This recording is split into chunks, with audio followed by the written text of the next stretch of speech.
Call the April 8th Plan Commission meeting to order. Mr. Eddy, please call the roll. Mayor Olson, Here. Commissioner Hogan, Here. Commissioner Burkhart, Here. Commissioner Haley, Here. Engineer Morrow, Here. Alderman Dandria, Here. Commissioner Leone. Here. We have a quorum. Please rise and join the Pledge of Allegiance. Your hats, gentlemen. Thank you.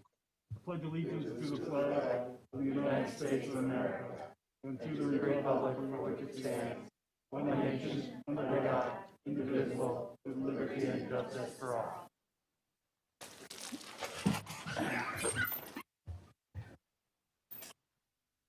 Okay. Pledge of allegiance. We move to item B, approval of the regular meeting minutes of March 18th. Any additions or corrections? Moved by Hogan, seconded by Leone. All those in favor? Aye. Any opposed? Motion carries.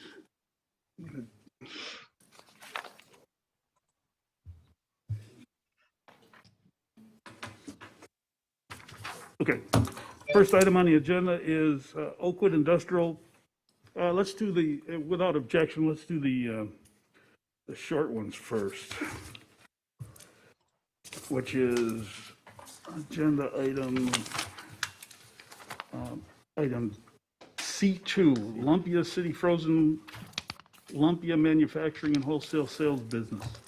This is a special use application, and there's a public hearing scheduled for this.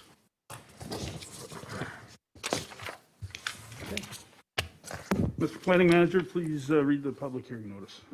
Notice is hereby given that the Plan Commission of the City of Franklin will conduct a public hearing on Thursday, April 8, 2021 at 7:00 p.m. or as soon thereafter as the matter may be heard in the Common Council Chambers at the Franklin City Hall, 9229 West Loomis Road, Franklin, Wisconsin, 53132, to hear public comment regarding an application by Samantha J. Klimaszewski and Alexa L. Reyes doing business as Lumpia City for a special use under Standard Industrial Classification Title Number 2053, frozen bakery products except bread, to operate a frozen lumpia manufacturing and wholesale sales business and for parking an 18-foot enclosed food sales trailer or food truck for off-site use for special events with hours of operation from 8 a.m. to 9 p.m. Monday through Friday and occasional weekends in Suite C lower of the multi-tenant building located at 10700 West Venture Drive, Property Zone M1, Limited Industrial District, tax key number 705-8989011. This public hearing is being held pursuant to the requirements and standards of sections 15-3.0701 General Standards for Special Uses, 15-3.0703 Detailed Standards for Special Uses in Non-Residential Districts, and 15-9.0103 Applications for Special Use Permit of the City of Franklin Unified Development Ordinance. A copy of the proposed special use resolution in draft form is available and open for inspection by the public in the office of the city clerk at Franklin City Hall, 9229 West Loomis Road, Franklin, Wisconsin, 53132 during normal business hours. Public is invited to attend the public comment hearing and to provide input. This is a small bakery in an industrial use, and we need a special use permit because of our infamous SIC codes. Is that correct? Yes. Okay. And sir, I take it since you're wandering up here, let me open the public hearing on this matter. The rules are, give us your name and address and then let us know. Ken Brunig, I'm the property owner for 10700 West Venture Drive, and Samantha is here with me also. And Lumpias are a Filipino egg roll. This is not, there is no on-site sales. This is a production kitchen. Have you had them? Excuse me? Have you had lumpia? Actually, I have not. Oh, Ken. Samantha will have to fix that. Yeah.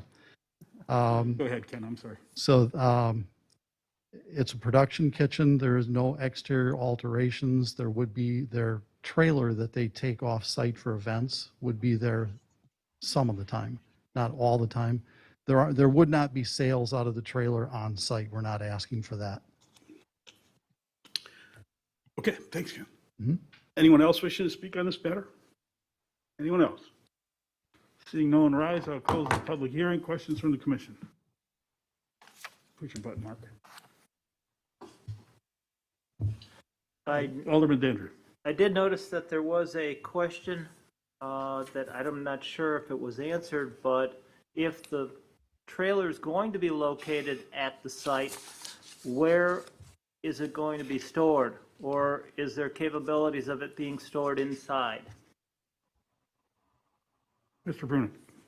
There is no room to store it inside. On the map, there's a yellow highlighted spot in the parking lot where it would be parked next to the trees, where the trees would give it some cover. And the trailer is a little bit high because of the exhaust on the top of it. And that's pretty much, that view is obstructed from Highway 100 then? Yes. Okay. Go back one. Yeah, there's fencing. They would see it from the daycare. Yes. But there's a couple of trees there, and then the daycare also has fencing, so you wouldn't see it from, you could see it from the whole Chevrolet parking lot. Okay. Okay, thank you. Anyone else?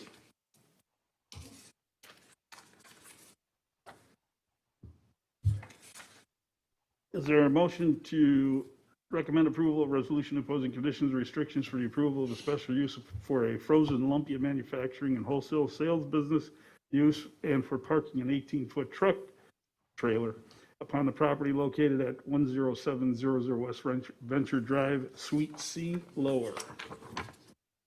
Second. Moved by Leon, seconded by Dandria. All those in favor of the motion signify by saying aye. Aye. Any opposed? Motion carries. Okay, you're good. Patty, push your button, please. And Patrick, push your button, please. Thank you. Okay, motion carries. Let's go back to the regular order of business, which will be more.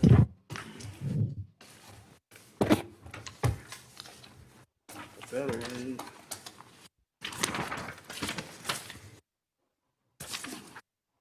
Oakwood Industrial proposed buildings 1 and 2 at the site.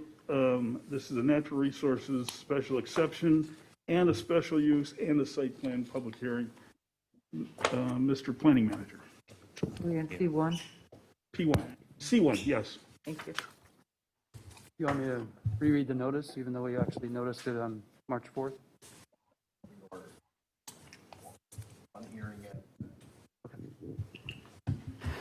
Okay. Notice is hereby given that the Plan Commission of the City of Franklin will conduct a public hearing on, we already opened both the special exception and special use. So, okay. All right, ladies and gentlemen, this public hearing for the special use and for the Natural resource. we did them both. First one is the NRS. I was just announcing, we've already opened these. Okay, so we're going to do these one at a time. We already opened the public hearing at a prior meeting for the natural resource feature special exception. With that, I will ask anyone here wishing to speak on the matter.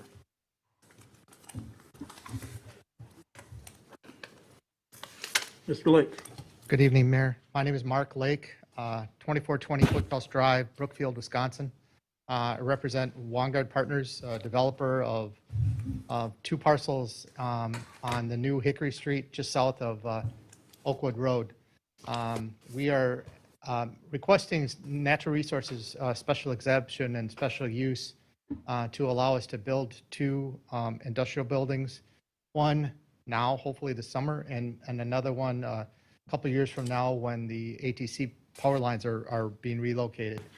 We were informed by staff and by Sewer Pack that there was a farmer's ditch, drainage ditch that kind of got out of hand and wasn't taken care of by the farmer over the years, and it turned into a nice wetland. And as a result, it's being regulated by the city, which we have no fault with. What we were trying to do is maximize our development potential on the parcel, and then also protect as much of the wetland as practical. It is designated as a low quality wetland. We're waiting for our general permit to allow us to grade up to 10,000 square feet of the wetland. And the only thing that we're waiting on is the DNR to get out and inspect the site because the growing season technically hasn't started yet, according to the DNR. So hopefully that'll be this week or next week that they'll get back out and renew this or look at the site. But it's our intention to preserve as much of it as possible. Specifically, the northern extent of the wetland that goes from that pond, offsite pond, through our property and then into the county's property. At the area around the existing pond, correct, right there. And then the finger to the south, everything but about 10,000 square feet of the wetland will be protected with the buffer and setbacks. If there's any questions, thank you. Mr. Lake, don't sit down yet, because local ordinance requires on the natural resource special exception that all testimony given at a public hearing for a natural resource special exception be sworn. So, Mr. City Attorney. Microphone on. Oh, do so you swear. did. Okay, there you go. You promise to tell the truth, the whole truth, and nothing but the truth. Yes, sir. And And everything you've said up to now was true?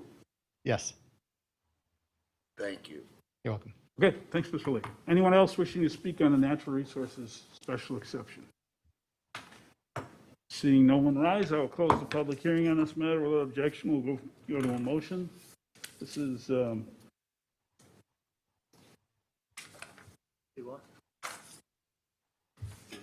yeah, I got to get the right motion here. Is there a motion to recommend approval of the WP Property Acquisitions LLC Natural Resource Feature Special Exception pursuant to the standards, findings, and decisions recommended by the Plan Commission and Common Council consideration of the Environmental Commission recommendations? So moved. Second. Leon and Burkhart. All those in favor of this motion signify by saying aye. Aye. Commissioner Haley? Aye. Thank you. Any noes? Motion carries. 1, 2, 3, 4, 5, 6 ayes, no noes, no abstentions. 7. No, 6 ayes, 6 ayes. Okay, with that, we'll move back to the public hearing on Special use? the special use.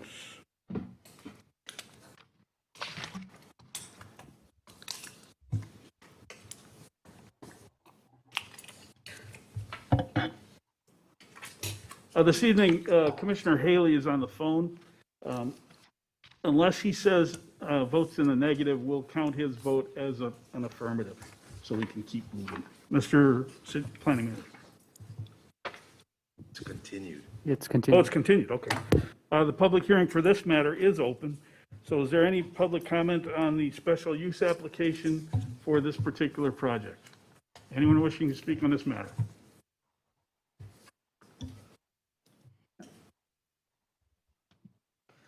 My name is Mike Freilich, Kapoor and Associates, 7711 Northport Washington Road, Milwaukee, Wisconsin, 53217. The main reason we submitted the special use is with both the proposed buildings being warehouse/manufacturing buildings, there will be overnight parking. And per the city's ordinance, you're required to apply for a special use for any vehicles or trailers being parked at the facility overnight. Great, thank you.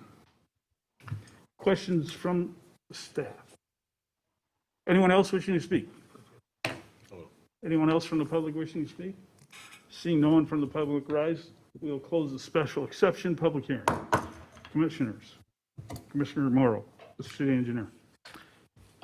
Understood that no truck traffic would be going up and down Oakwood Road to the west. I get a lot of phone calls on that, and I think that's all understood, and that's nothing part of this, but if it is a concern, we would definitely call you. Actually, I'm going to direct you to come on an ordinance prohibiting traffic west from. At the moment, their first building is probably going to be open before Hickory Street gets. Okay, We're going to do west of the property. okay. Okay. West of the property. Any other questions, commissioners? Is there a motion to recommend? Haley? Commissioner Haley. Sorry. No, thank you. Okay. I'd just like to verify that, in fact, somebody has reached out to Milwaukee County Parks, they're the adjacent property owner on the west edge, that, they're aware of potential grading activities and things like that. Years back, the detention pond that was there was located in such a location so it could accommodate what's being done with this development. But I would just ask that we be sure and contact Parks if not already and make sure they're aware of what's happening along their property line. They have been, Commissioner Haley, but Mr. City Engineer has some more information. Yeah, I was just going to say that staff has already had that conversation regarding the pond and potentially some relocation of the ATC power lines. And so they're very aware of the project and for further discussions, possibly some future endeavors. Anyone else? Very good. Thank you for that. Thank you, Commissioner Haley. Is there a motion to recommend approval of a resolution imposing conditions and restrictions for the approval of a special use for overnight parking for vehicles exceeding 8,000 pounds of manufactured gross vehicle weight as part of the development of 2 industrial buildings totaling approximately 500,000 square feet in area and potentially, we hope, 600,000 square feet in area upon the property located at 3617 West Oakwood Road. So moved. Second. Hogan and Leone. All those in favor of the motion signify by saying aye. Aye. Any opposed? Motion carries, 6 ayes, no noes, no absent, no abstentions. That was special use. We move on to the site plan.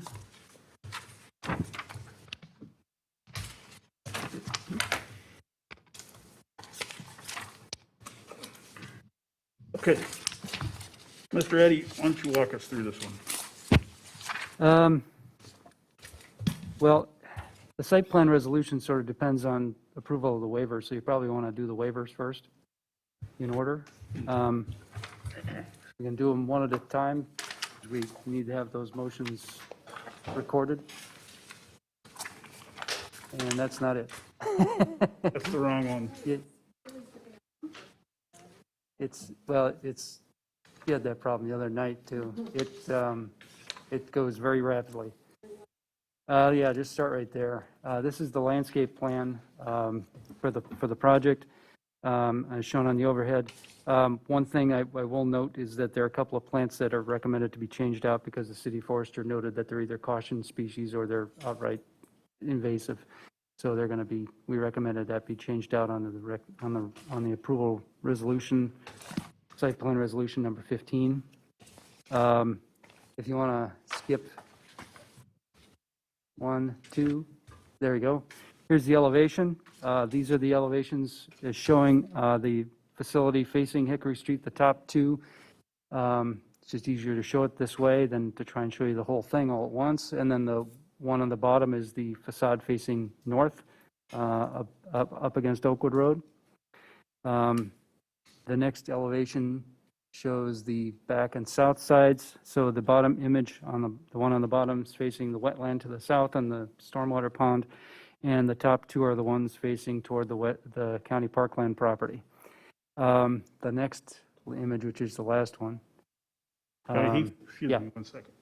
All right, Mr. Eddy's 6 feet from anybody around. The intelligibility through his mask is a little suspect, so I'm going to, and city has no mask mandate except for employees, so I'm going to waive that requirement and ask Mr. Eddy to remove his mask. Okay. This image, these are images provided by the applicant's architect showing the renderings of the property. The one on the top is the northeast corner of the property at the intersection of Oakwood at Hickory, or soon to be Hickory Street. The one on the bottom is the southeast corner of the building. You'll notice that they have red accents at the corners and at 2 spots in between along the facade. The building entrances are actually underneath underneath canopies. There are 3 primary entrances along the front facing Hickory Street. They came a distance our direction. You'll also notice that the precast materials essentially rise up over the entrance areas and then go back down in between them so that they sort of identify where the entrances are in addition to the sidewalks and the landscape improvements that are shown on the plan. They are providing, in staff's opinion, sufficient requirement to deal with those things. The only thing that we suggest is that some of the materials, in keeping with our past practice, which is to say our practice with the HSA application in October, is that at least half of the materials need to be something other than precast.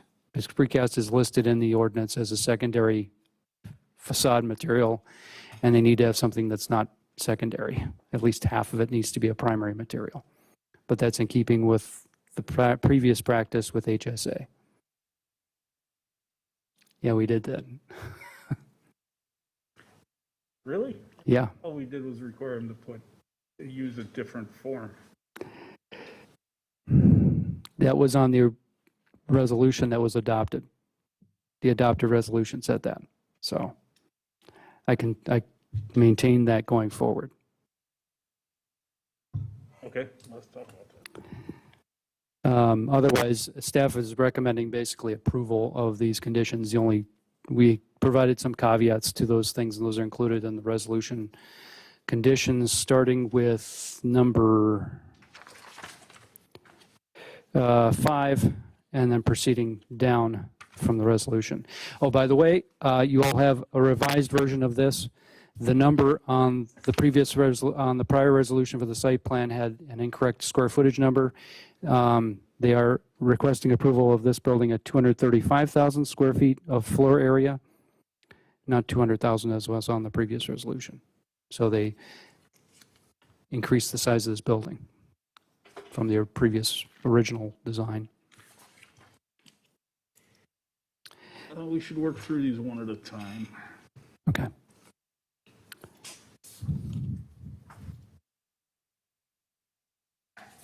So the first one for the exceptions, we got exceptions both to the UDO and to the 27th Street overlay district standards.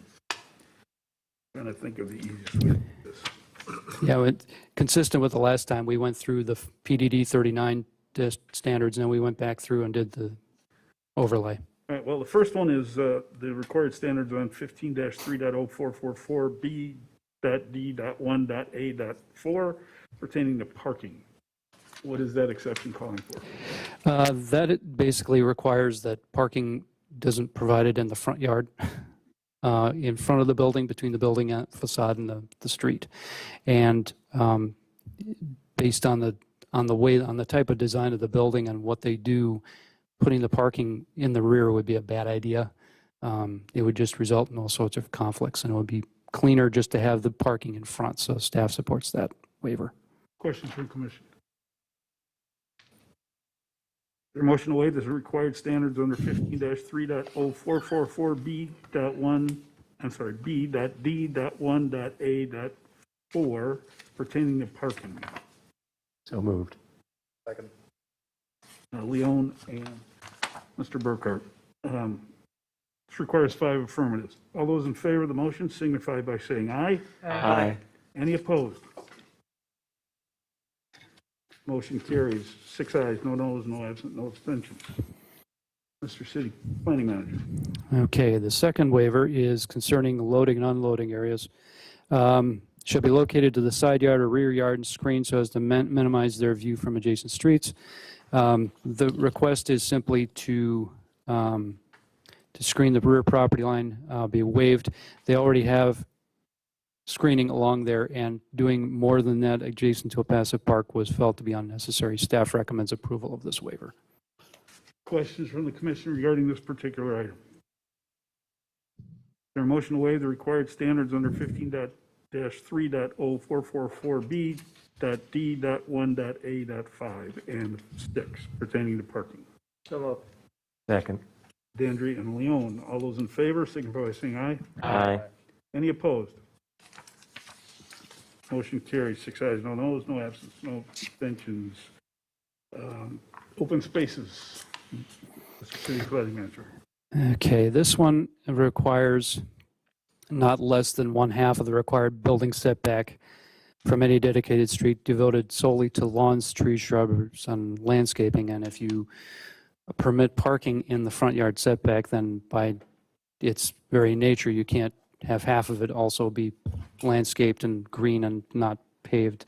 So staff supports this recommendation with the idea that we also note the intent to provide a multi-use trail on Aspen Way, which is further south, and so they're providing a linkage to that, as well as bicycle parking amenities on the site. So we're recommending to locate those to require bicycle parking amenities adjacent or proximate to the building entrances at the rate of approximately 1 bicycle parking space for every 10 auto parking spaces. There are some drawings out. Questions from the commission? All right, seeing nobody asking questions, is there a motion to waive the required standards on 15-3.0444B.2, B.D.2.A.I pertaining to open spaces? So moved. Second. Leon and Dandria. All those in favor of the motion, signify by saying aye. Aye. Any opposed? Motion carries, 6 ayes, no noes, no abstentions. Item D, pertaining to character design. Yes, this is pertaining to exterior materials. Utilize true to form, stone below wood rather than the opposite, appropriate for external use, brick, stone, tile, custom architectural masonry units, preferred primary materials. Precast concrete, which is cast stone, is an acceptable secondary material. That is the material that they're using as their primary material. The typical recommendation is to require something a little bit higher than just precast stone. As I mentioned, that was part of the HSA resolution to require the lower half of the public facade to be something higher quality than non-precast. But if you want to reverse that or change that, that's fine. That's up to you. But our recommendation, insofar as we have it, is to recommend approval of waiver with that modification. Questions from the commission? I will give you some background on that. Not this particular requirement, but the idea behind it was to have the buildings have a better look and quality other than flat panels. That was the purpose in that whole effort in 2005. Mr. City Engineer. So I'm trying to remember the HSA discussion. Wasn't like more of a wainscot kind of look where it's like 3 foot up? I mean, it wasn't a lot, but it was something really pretty minor, but just something to Yeah. separate that. So Yeah, I believe that was part of the discussion at that meeting. Yeah. was it that much?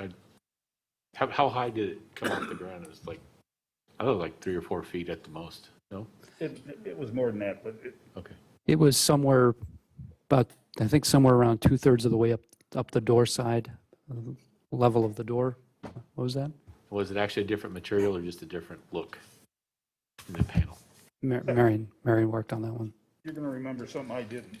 Right. So staff's recommendation with that application was at least 50% of the facade be a higher quality material, such as a stone or similar. And the final approval from had 30% of the facade, which it was essentially up to the roof line of the canopies over the doors. And you did hold that standard. So. Yeah, I think what we're hung up on right now is it a different material or is it a different treatment of the precast? My understanding and thought behind that was it was a different treatment of the precast. For example, you see a lot of the sidewalls, retaining walls along roadways, where those are poured in place, essentially precast, but they look like stone. It's still precast, but it looks nice. That was my understanding of the HSA agreement. Now, if staff thinks it differently, we got a different issue. Well, I'm sorry. I mean, I don't have a problem with that. I don't. if you want it to look like it's not precast stone and it just has a different finish to it, that's perfectly fine. Yeah, again, the goal was to not have just flat buildings. Right. To make them look. Without objection, the applicant? No objections. Come on and have a seat. Matt Mano, 215 North Water Street, Milwaukee, Wisconsin. I'm the architect for the project. And so Here to answer questions. I think a couple things just to add to what Heath had mentioned is we provided an initial layout, got some of the comments back. So we have made adjustments to the building design. We've pushed and pulled the elevations quite a bit to give to try and help break the building up. Adjusted the paint color so it wasn't so industrial feeling. Added more glass to the building than we had before, and then added the canopies at the front. So we've tried to break the building up. And I'd say one of the things, as a firm, we do a lot of these types of buildings, and the requirement of a different treatment on the base is something we don't see in the industry. So, on a building of this size, the costs start escalating up pretty high. So, so we're just looking for, what is typical for buildings that are done in the business park that's 2 miles north of here, stuff that's done in Oak Creek, stuff that's done in Northern Racine. So we're just trying to, keep up with what everybody else is doing. So that's why we're asking for the waiver and adjusted our paint colors accordingly to try and help break the size of the building up. So, Mr. Lake, you didn't prep him because he compares us to Oak Creek. We don't do that. Again, let me just refresh what the intent is. First of all, we intended this area, and we still do, to be the next level up from our current business park. So we want to drive the architecture up a little bit. But frankly, you heard the conversation we just had. We're not looking to get into anybody's pocket. We just want to have a different look. And specifically, it'd be about car height, something other than the base panel being flat. Is that the wishes of the commission? Sure. Seeing no response, that's the wishes of the commission. Yeah, I mean, you're really just talking just a different treatment of the precast is all you're talking about. Yeah, and I think what we'll do is we'll if the motion gets made, I'll encourage you to put this to the staff to determine that and work with you. Again, we're not looking to get into your pockets. We're just looking for a better look. Something a lot better than Oak Creek buildings. Yeah, I meant that not more of a proximity to the freeway. I mean, as you know, these buildings are all driven by proximity to on ramps, off ramps. Hey, Mark, you guys are spending a lot of better money. have him sit down. 27th Street, so. Because he used a couple of words we don't want to hear. At any rate, okay, so as long as we understand that we're looking for a different, a treatment on a wainscot, whatever, 6 feet tall, a different treatment. Mr. Lake. Yeah, if we could work with staff, that would be best for sure. And Heath, if you could, I noticed that I reviewed the HSA plans and it said 25% of the base, 25%, the lower 25%. So if that's the number, then we'll work with staff on treating the lower 25% some other way, if possible, to make it to step up the building. That'd be fine. We can adjust the resolution to reflect the lower 25%? To be an alternative What number is on it? precast materials or, 4? yeah. Condition number 8. Yeah, of the public facing Yeah. Just the part Elevation. facing the street. Oakwood and Hickory, yeah. Yep. Correct. Yep. North side? The lower 25%. Yeah. Now, to be clear, the resolution specifies just facing Hickory and Oakwood Road. That's So right. nothing on this very south exposure. Does it make sense to stop for the southern exposure?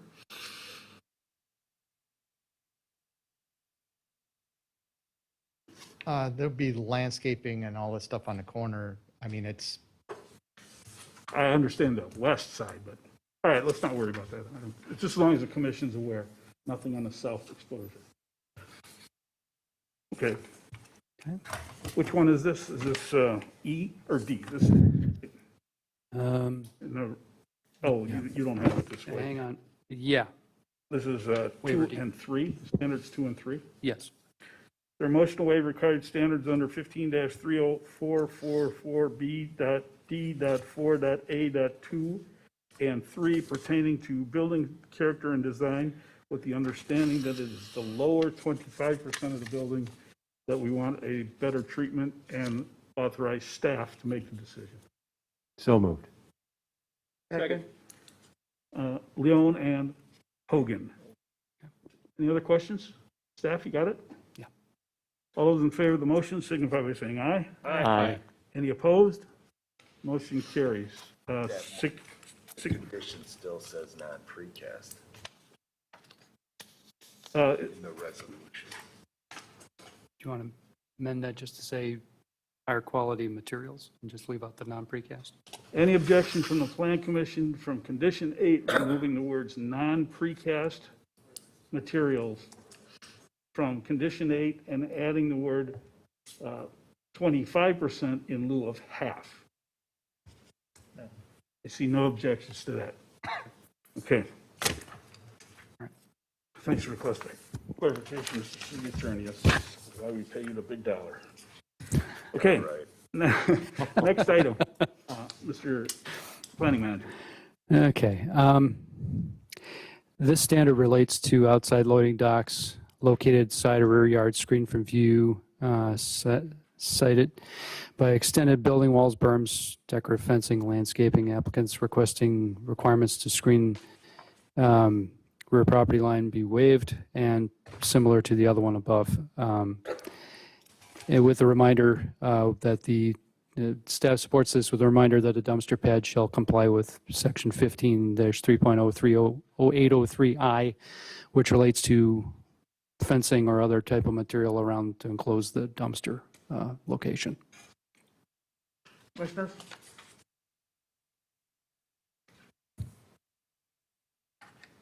Okay. Is there a motion to waive the required standards under 15-3.044B .d.4.a.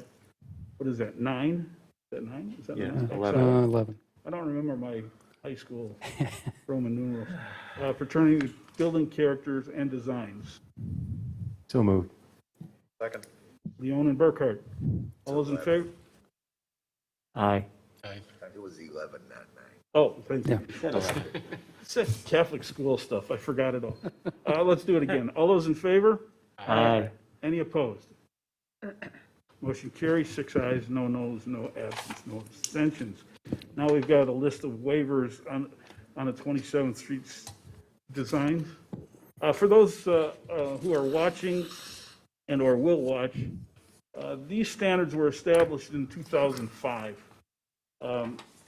And obviously the world has changed since then. So this is not a blanket reduction in the desires of the community. It just reflects the current state of the economy and the state of the business and business demands for this kind of development. So, Mr. Planning Manager. This waiver is similar to the first waiver under the PDD 39 design standards. It's no more than 50% of the off-street parking spaces located in the between the front facade and the public street. So if you waive the other one, this one should be waived, and staff supports the waiver. Is there a motion to waive the required standards under 15-3.035.2A pertaining to parking? So moved.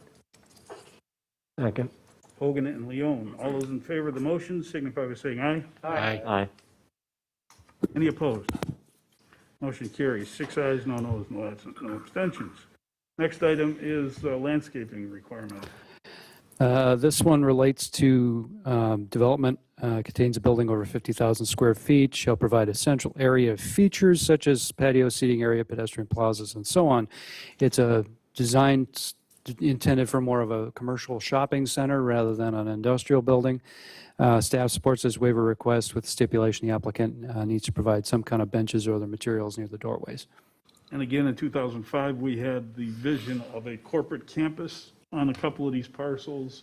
This would have been the center feature of a corporate campus. Obviously, that's not what this project is. So is there a motion to waive the Is there a motion to waive the required standards under 15-3.0353F pertaining to landscaping?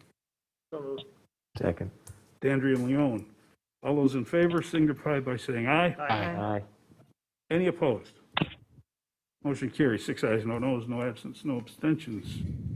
Building design, Mr. Eddie. This criteria relates to the ability of the building to be varied in terms of heights and massing and all kinds of stuff that typically isn't normally associated with a warehouse industrial building. Staff believes this request is ultimately supportable because they have provided at least variable heights of different types of material colors, and a canopy overhead along with the building entrances have been accented. So staff supports this waiver request. Question? Your motion to waive the required standards under 15-3.0355C5 pertaining to building design. So, second. Burkhart and Leon, all those in favor signify by saying aye. Aye. Any opposed? Motion carries. 6 ayes, no noes, no absence, and no abstentions. Waiver pertaining to building entrances, Mr. City Planning Manager. The standard right now lists the public. 1 second. Commissioner? I was trying to figure out if we missed one of the waivers on the page. It seemed like we skipped over one, but I could be mistaken. Well, We have 2 more to go.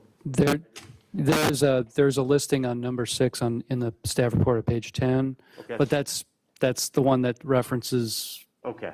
the overlay. So That's where I was a bit we confused. go right to the next one. All right, thanks for clarifying. Okay, Mr. Eddy. The public building entryways are clearly defined, highly visible with 2 or more design features. The applicant has provided at least 2 types of features that would sort of draw people toward the building entrances. Therefore, staff recommends approval of the waiver. Why are we waiving if they're meeting it? Well, And I'm okay with that. This is just a rhetorical They- question. Somebody's going to ask me someday. they are, typically you want more than 2, and they're sort of getting to 2. Got it. So you want more than 2, and they're at 2. So Got it. we're recommending support of that. For motion to waive the required standards under 15-30355C6 pertaining to building entrances. So moved. Second. Leon and Dandria, all those in favor signify by saying aye. Aye. Any opposed? Motion carries. 6 ayes, no noes, no absence, no abstentions. And Last one. waiver regarding screening. Yeah, this relates to things like mechanical equipment, refuse containers, and other things that are screened. We've already done a review of this kind of thing. We recommend approval of this waiver, again stipulating that the dumpster gets covered as covered in a previous section. Commissioner Leon. See a staff suggests down in here. Is that something that suggests we would need to add if we're going to do it, right? Yeah, it's sort of a recommendation to just provide maybe a couple more trees, just a little bit more screening around the area, but this is not like, there are very specific requirements for screening along the front that they haven't waived, but this is sort of giving them coverage by not requiring a full bore screening, so it's not like an opaque screening along the fence line. It's basically just a couple more trees in certain locations that basically screen from view from the street, and that's about it. Any objections from the applicant to that, adding that suggestion? No. Applicant indicated no. And that would be condition 14 in the resolution? Yes. Okay. Any other questions? For a motion to waive the required standards under 15-3.0355C9 pertaining to screening, provided that the applicant worked with city staff on some additional screening to the south. So moved. Second. Leon and Dandria. All those in favor signify by saying aye. Aye. Any opposed? Motion carries. And again, on condition 14, the understanding is they had some more, they were working with staff. Yep. That brings us to the end of all of the waivers, but we got to go and do the overall motion.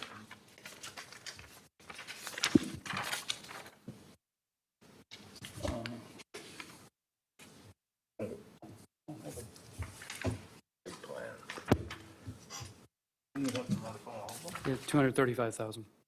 I think we already did the special use Yeah. NRSC, so it's just site Site plan. plan, okay. So move on to the site plans. Mr. Eddy. We have a motion to adopt a resolution approving a site plan for construction of 235,000 square foot building and improvements for eventual construction of a second building with associated parking, loading areas, a driveway connection between the two buildings, sidewalks, crosswalks, and a stormwater detention pond at 3617 West Oakwood Road. So moved. Second. That would be Leon and Dan. Commissioner Haley? Commissioner Haley. Oh, thank you. Sorry to step on you. Oh, no, we- I just want to make a comment. Obviously, the site is, we're looking at half of what's hopefully a much greater project. In light of the waivers and everything, it looks like we're basically going to be building at some point in the future a mirror image or similar of this building. I would just make the recommendation that when that plan comes back in the site plan, that efforts are made to integrate the detention area, the space between the two buildings, to try to create some unity. And, again, we've waived the requirement for the central gathering space and things, but to try to unify the two architecturally using plantings, maybe outdoor spaces. Not a requirement, but I'd like to see that sort of thing when the second phase comes in so that it appears all integrated and makes sense. Thank you. Actually, Commissioner Haley, I'm going to request that staff contact you along with the applicant the next time we have this conversation.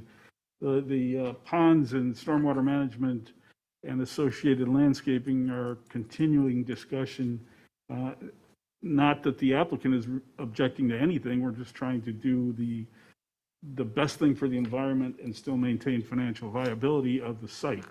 And depending on what happens with the county, what happens with the road work. So we're going to invite you to be a part of these meetings, Commissioner. I'm willing to help as I can. Excellent. We have a motion on the floor to approve. All those in favor of the motion signify by saying aye. Aye. Any opposed? Motion carries. I think that's it, Mark. Thank you. Have a good evening. Thank you, architects. And don't forget, better than Oak Creek. Okay, we move on to item C3, Ballpark Commons Midwest Orthopedic Specialty Hospital Building Indoor Sports Complex with Plan Development District 37. This is a request to increase the maximum signage. Who's here from the applicant?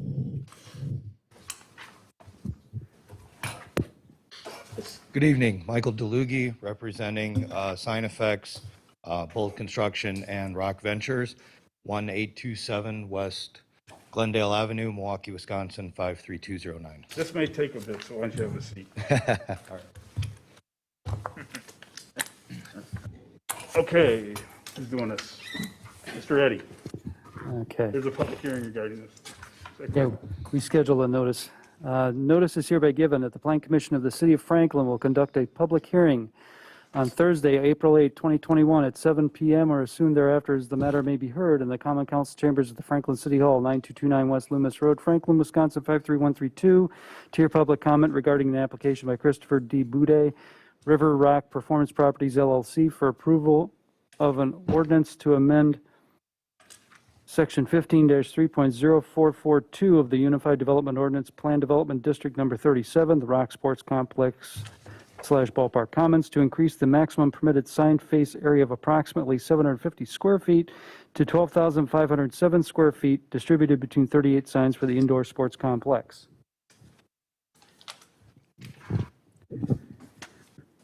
Tax key number 744-1005000. This public hearing is being held pursuant to the requirements of Section 62.237D2 of the Wisconsin statutes and Division 15-9.0200 of the City of Franklin Unified Development Ordinance.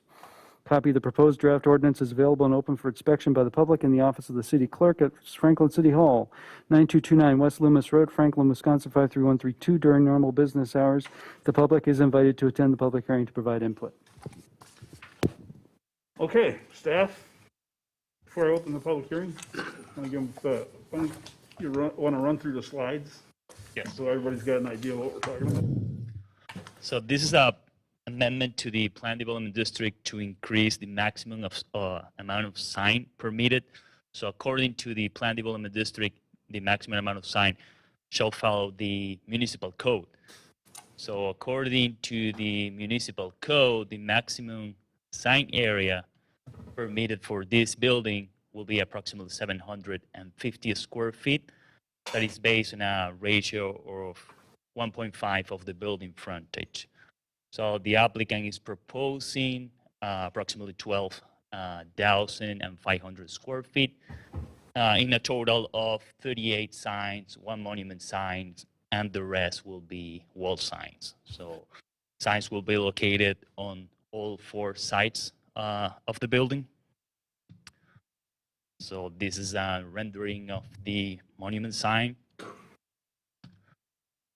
This will be the view from Rawson Avenue. We can see the south ID sign and all the openings, logo signs. There are 11, and the 4 west graphic panels. And to the west, this is residential. This is the west elevation again. This is a view from the parking lot from the north. We'll see the north ID sign and 4 graphic panels. And this is the elevation from the east that will be visible from... Excuse me, but I've lost audio. Do you hear me, Commissioner Haley? You hear me, Commissioner? I can hear. How about Mr. Martinez? Can you hear Regulo? Do you hear me? Did you hear Regulo just speak? I can hear. This is Callie. Okay. All right. Dr. Thanks, Pipeline, Kelly. I can hear too. Okay. As a side note, this is Josh from SignFX. We've got Chris Boudet in the participant list. He's just waiting to get approved to enter the meeting, the host for the Zoom. We'll hold off on a second so we can add him to the...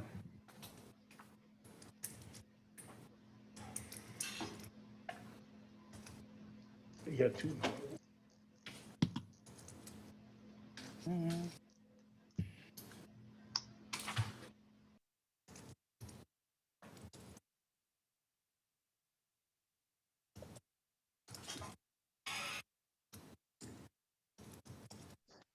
All right, Mr. Bay, can you hear us?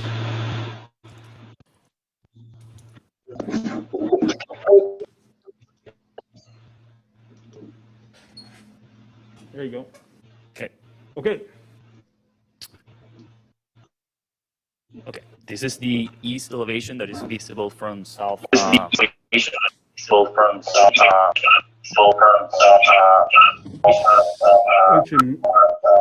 needs to mute on the phones.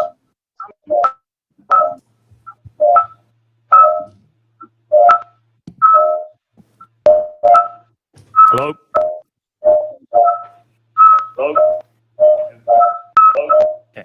Okay, those guys on the phone, somebody was unmuted, and now you're all muted. I'm going to give you a second to get muted, and then I'll turn you back on, but Regulo's going to continue the presentation. Okay.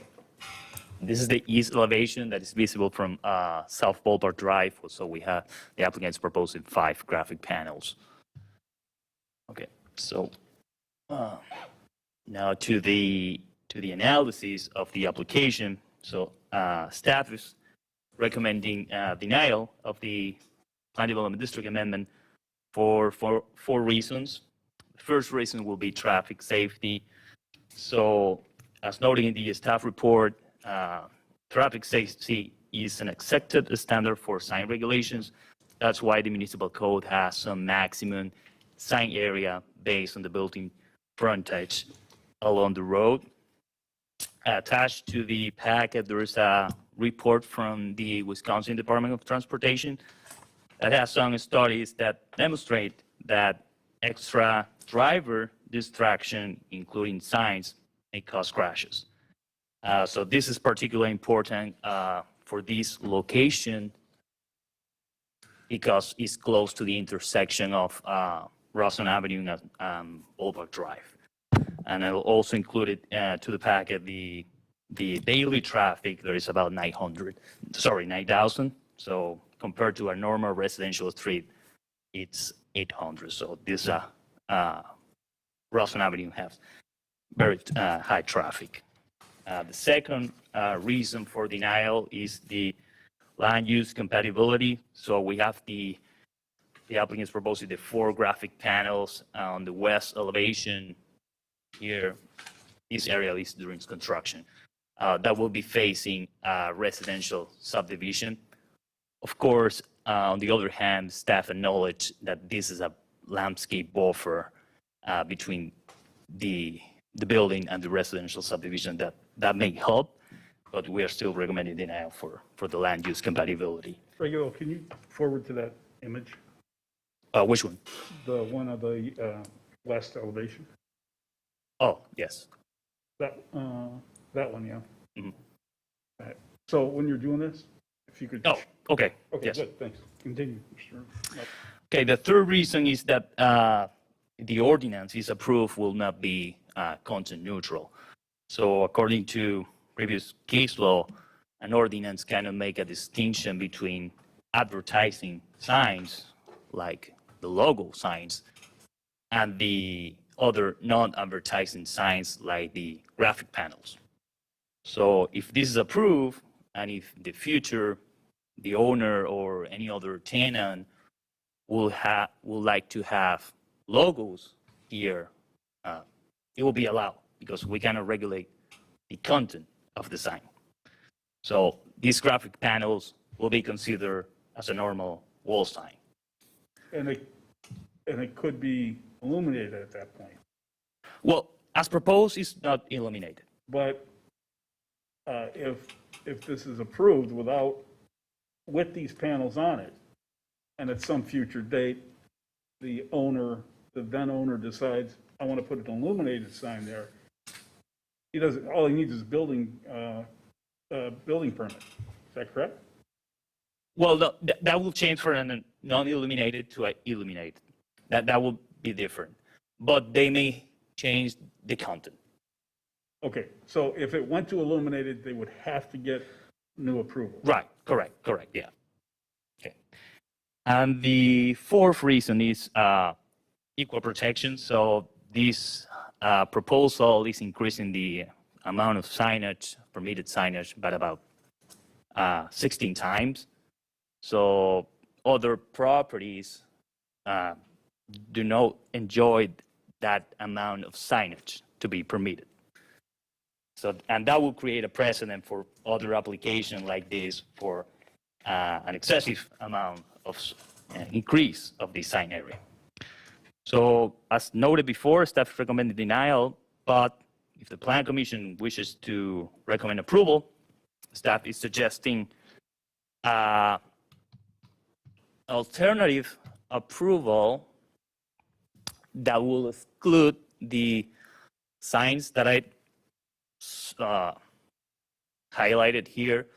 So the east graphic panels, because of the area of the graphic panels, and also because it will be visible from Boulevard Drive. The south openings graphics, because also will be visible from Rosslyn, and the west graphic panels because it will be facing a residential area. So the other alternative is to approve the PDD amendment, excluding these signs that are highlighted. So the ordinance as presented in the packet is drafted to match the project as presented by the applicant. So if you decide to move forward with this alternative, there are some changes to the ordinance that are reflected in the staff report.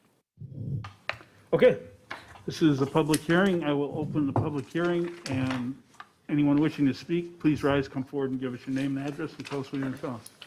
Dr. Servanansky, good evening. My name is Dr. James Servanansky. I live at 8530 West Hawthorne Lane in Franklin. The entire 150 feet of my backyard abuts this building. So that means I'm going to have to look at those 4 ugly-looking pictures all the time in my backyard. I'd like to know how many of you up there would like this abutting your entire backyard. And in the future, you're just brought up the possibility of him putting lights up there too. I don't know what's going to happen in the future, but even this looks ugly. These things are humongous. The only buffer I have between my backyard and this project is a 15-foot dirt berm. That's it. And these run the entire height of that building in the back. The only protection I have is some rows of trees. Thank God I at least put those in a few years ago. When the leaves grow in summer, the trees are tall enough they're going to block probably 3/4 of this anyways from Rawson Avenue. So it's sort of dumb to put this up there to begin with. But I'm very upset about this. I do not want anything abutting the residential area on the west side of that building. Another thing too, I was at the city hall here this last week to review the draft ordinance. They printed out for me several pages. None of this showed any of this. I didn't see any pictures, sketches, nothing. And I asked them to give me everything that they had on this project, and that's all I got. And that was just about 3 days ago I was in there. So I don't know why I didn't receive more information showing all of this. So I'd like to know, what's all your feeling? Would you want that in your backyard? That's the entire width of my backyard, 150 feet. And there's 2 other properties, east, north, and south of me that'll also get this, because that building runs 3 properties. And then even the ones on the north end are still going to see lights on their side. And people on the other side of Hawthorne Lane are going to see us also between our driveways. So I don't know, would you be happy with this in your backyard? If he wants us on Rawson Avenue, the east side of the property, which is all the rock to begin with, and the north side, that's fine. But up against the residential area, I don't want this. I'm totally against it, and I hope that you take this into consideration. Thank you. Doctor, just before you go, these, today, right now, these signs are not lit. And if they were to be lit, they would have, if this passes, if this is not removed, they would still have to come back, change it to illuminate them. So I just want to be clear about that. Well, that's one of the reasons I went there. I wanted to know if these were lit, were they non-lit, or were they indoor, were they outdoor? I had no idea what it's all about, and nobody gave me any more information other than what's on this paper today. So I'll look into that. But they are not lit, and they are outside. Anyone else? You're yapping. No, actually, I'd like to speak as a resident of Franklin. Okay. Would you like me to get up there, or may I? You can do it from here, but give us your name and address again. Michael DeLugie, 7353 South 48th Street, Franklin, Wisconsin. Okay. Can you guys hear one? Can you guys hear Michael? Yep. Okay. Thanks. All right.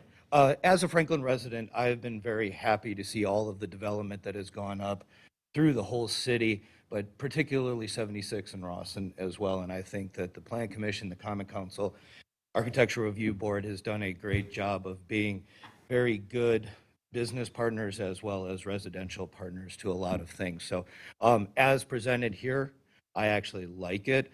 I do understand some of the concerns, particularly on the graphics of the west side, but given that the building is white and large and stark, the whole idea to me as a resident is to put some grim images up there to kind of break up that starkness of a white pole barn in essence. So me personally as a resident, I stand for it.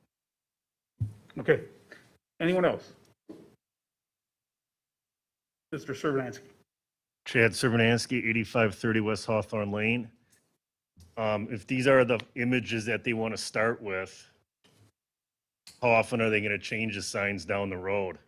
I mean, 3, 4, 6 months down the road, we get sick of looking at these 4. Let's change them to something else. And then 6 months later, then they want to change them again and again and again. So what's going to happen when that occurs? Because you know that they're not going to want to keep these forever. We'll get an answer. What's that? Thank you. And as far as putting something on there, why don't you put something on there that blends in more with the subdivision, like put trees or something on there? Why would you put something like that when you have a subdivision just to the west? I mean, that would be fine if this building was an industrial park or something, but there's a subdivision right there, and it doesn't make sense to have that on the side facing a subdivision, I don't get it. This doesn't make sense to me. Thank you very much. Anyone else? Seeing no one else rise, I will close this public hearing, and we move on to questions from the commission. And then we do want to get an answer of the lifespan of these particular graphics. Commissioner Leon. So, thank you, Mayor. I have 2 questions for staff and then 2 for the applicant. I'll start with staff. And I'll start, I'm generally opposed to this and generally in favor of staff's recommendation to deny. With that said, Mr. Martinez, you described Rawson Avenue as high traffic. I've never done a traffic study myself, but that far west on Rawson Avenue, does that still qualify? I mean, basically, once you get over Loomis, is that still considered a high traffic area? Just Mr. Mayor. Well, yes. East of South 76th Street, it has more traffic. It's about 15,000. At that location, it's around 9,000. And that still qualifies as high traffic? For comparison, a normal, regular residential local street will be up around 1,000. Okay, thank you. And then as I look at these examples, it makes me think of comparable signage, I think at Fiserv in downtown Milwaukee. I'm not 100% sure. It definitely makes me think of signage at Clark Hinkle Field in Green Bay. I've used that example in the past. So when you're describing its impact on traffic and causing more accidents, I think that Rawson Avenue is probably not a great comparison to downtown Milwaukee in terms of traffic and all that. Maybe a little bit better for Oneida Street on in Green Bay. But has any research been done either by the city or I guess by the applicant, and what the effect is in those areas when they were studying to do it for Mosh? Sorry, that was a bit of an ambiguous question, I know, but let's compare it to Fiserv and Hinkle if we can, and what's the impact? Well, not specifically, sorry. What I used was a report prepared by the Wisconsin Department of Transportation. That is, general other cases in other states, so previous studies, but nothing specifically to Milwaukee. Okay. So this is general information. I think anybody who's been up to Green Bay has seen big signs across the street from Lambeau. They might even be bigger than what's being proposed here. I don't know of any increased traffic there. Candidly, as I imagine it, I would be more concerned about the traffic traveling north on Loomis, looking at these signs as having a bigger impact than I've never done the traffic. I could answer a little bit of that if you'd like. I do have a couple of questions for you, but I don't have any objections. Okay. To address that. We belong to the ISA, which is the International Sign Association, and they, along with DOTs from around the country, have done a lot of studies, particularly with electronic message centers. And the reason I bring that is because they have differentiated a difference between electronic message centers that have a moving graphic and static signs. Moving graphics has shown to have a slight increase in traffic violations and traffic accidents, where static signs, meaning non-moving signs, have not shown a necessary impact to driver distraction. So I'm not exactly sure that study. I was not familiar with it prior to this meeting. So, but we have seen that static signs have not seen an increase in, and I specifically say traffic violations either, turning, weaving, things of that nature, much less an accident. Before I move on to questions for the applicant, any comments on that, staff? Turn your mic back on. Staff, thank you.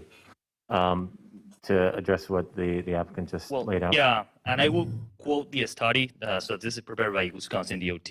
So it says that while some studies conclude that extra vehicular distraction cause crashes, it had proven difficult to identify and measure the role of electronic advertising in driver distraction. So that's what he said. Then to the applicant, the question about the signs facing to the west, to the backyard of the doctor who spoke earlier. You know, again, that area of Rossin Avenue and where your traffic is coming from, how many people would see that sign other than the residents who live over there? How many people come from west of you to go into Ballpark Commons, or that you would be getting your advertising space to?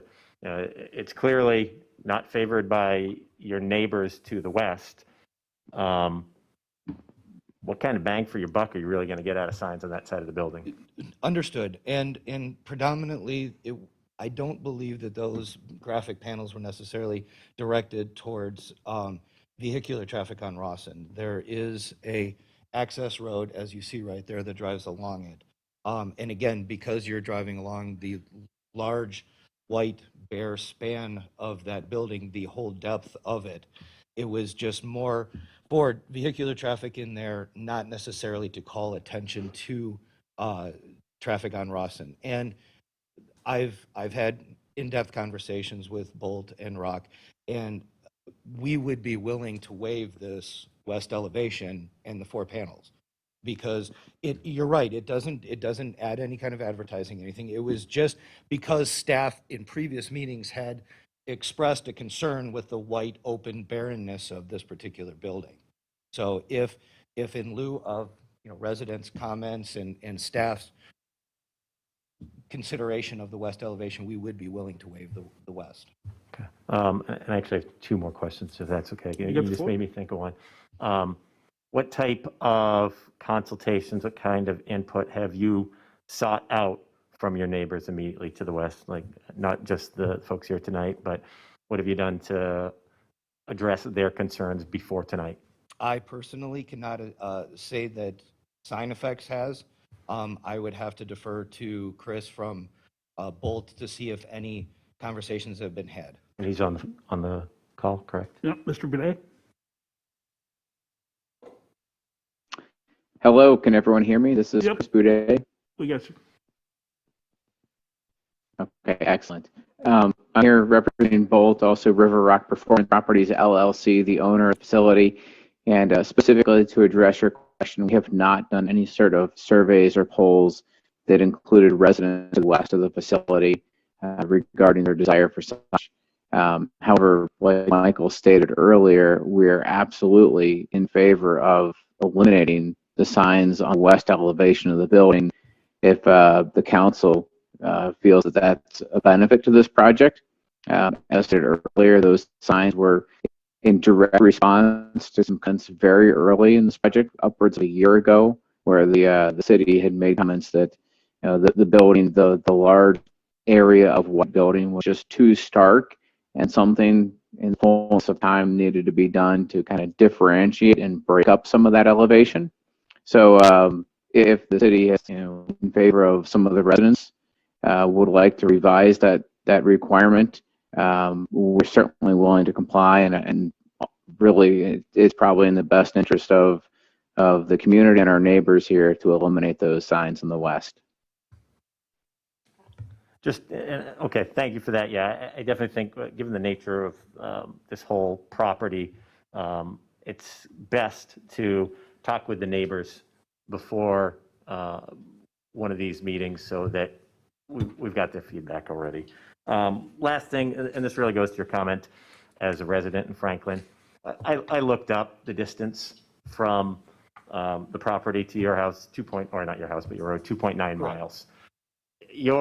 Not that your perspective is not valued, but when I hear from people right across the road that they're objected to it, that's more significant, more impactful to me than that. So far, from what I've heard, the concerns that staff has addressed, the concerns that your neighbor has addressed, I'm still generally opposed to this. And I would think that there might be an opportunity to relook at it, to find a better option. But right now, I don't think that, I haven't been convinced that I would support it. So with that, thank you. I can appreciate that. As I'm not a resident, like you said, immediately backing the property. But just for a side note, my granddaughter lives in Mission Hills, so I go up Rawson all the way up to Highway 100 to go visit her frequently. So I do pass this area frequently. Thank you. Mr. City Engineer. I like to say ugly is in the eye of the beholder. I actually kind of like the look of those signs, but absolutely not on the west side. I mean, we have done everything possible throughout the whole development of the project to try to screen that. And even the architecture of the building, we had a long discussion how to not make it jump out so much. I mean, how do you hide that big of a building? It was tough. We didn't allow lighting. My preference, I would have liked to see it more muted, kind of greenish looking, but it was white. If you want to get creative and make that nice, do it with landscaping. Have a lot more trees and such that maybe you drive under or through. If you really need signage, maybe some sort of monument signs into the berm looking the other direction might be okay. That might be something I would be willing to consider that, but definitely nothing that you could see over the berm. We've had a lot of discussions on that berm and trying to make it such with trees and landscaping and the height. And I can't tell you how many discussions, way too many discussions we've had on that. So I think that's absolutely a big no-no. It's just definitely off the table as far as I'm concerned. It doesn't bother me, the north views and as you say, the east side, as it's looking for the ballpark drive. I think once you get into the parking lot and the ballpark drive, I think that's, you realize you're in a different kind of district. You're going to have the Golf Lux thing. It's just going to look like I don't want to say a carnival, but it's going to look definitely a much different feature. And I think those signs, like you have on the west side, those would be very appropriate on the north panel and the east side that you have listed there. So that wouldn't bother me. I want to talk about the south openings. When we talked about, when we talked about the building, the construction, we talked about allowing a big sign on top to, and I forget exactly what the text said, but I do recall a big discussion on, because that's such a big building, having a big name, we were okay with that. I don't recall any discussion about those little panels in there, and I think that at least might be too much. I think that's maybe over the top. I don't mind having a big Midwest Orthopedic, Specialty Hospital, Performance Center, that kind of thing up there doesn't bother me. I think it's important it would actually look ugly, I think, if you didn't have something up there to kind of tell people what it was. But the other things I think might be over the top. Again, I don't mind those on the east and the north side. I think once you're into the complex and Ballpark Drive, that's all fair game. People should understand the look and feel of it. They look nice, but not there. I guess that's my concern on that. So those are my comments. Anyone else? Commissioner Burkhardt. First thing I have is a question for staff. It was mentioned that if they wanted to illuminate anything here, they would have to come back to the city for approval. Would that approval require a public hearing, or is that something that would be done? Well, that we need to amend again the PDD. Okay, so it would be another amendment? Yeah. But if they want to change the content of the logos, or that would be just permitted with a building permit. Sure, understood. And then to answer the doctor's question, no, I wouldn't want to look at that in my backyard. Answer that question directly. I also, like Commissioner Leone and the city engineer said, I don't understand putting anything on that west elevation. I don't understand the pictures really at all, wherever they show up. They don't seem to fit the development to me. The scale, the color, it just doesn't seem to go. Also, the logos across the front, if I recall correctly, originally that was supposed to be windows there, and then it was changed due to the cost. And the idea was that was still going to give the impression of windows, which I think you lose with all the logos. I'm kind of with Commissioner Leone on this. The way that this is set up now, I don't think I can say that I support the way that this looks. Oh, and one last thing, we understand it's a big, stark building, but I think we all talked about it here, about how we we're all not in love with that idea, and the time to fix that was probably during development and construction, not after the fact with pictures. Commissioner Haley?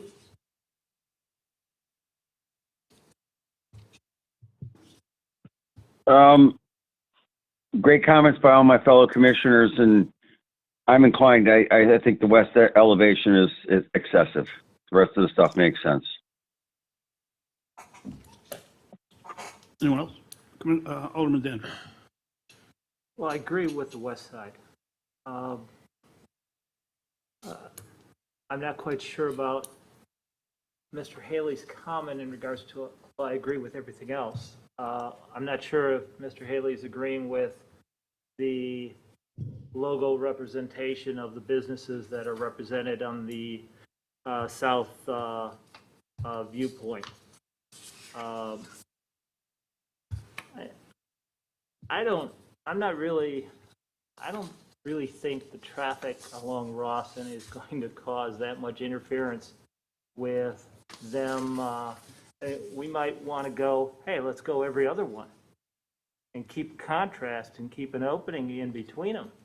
That might be a compromise to knock down, half of those, so they can keep a little dimensional change in regards to just running them all together.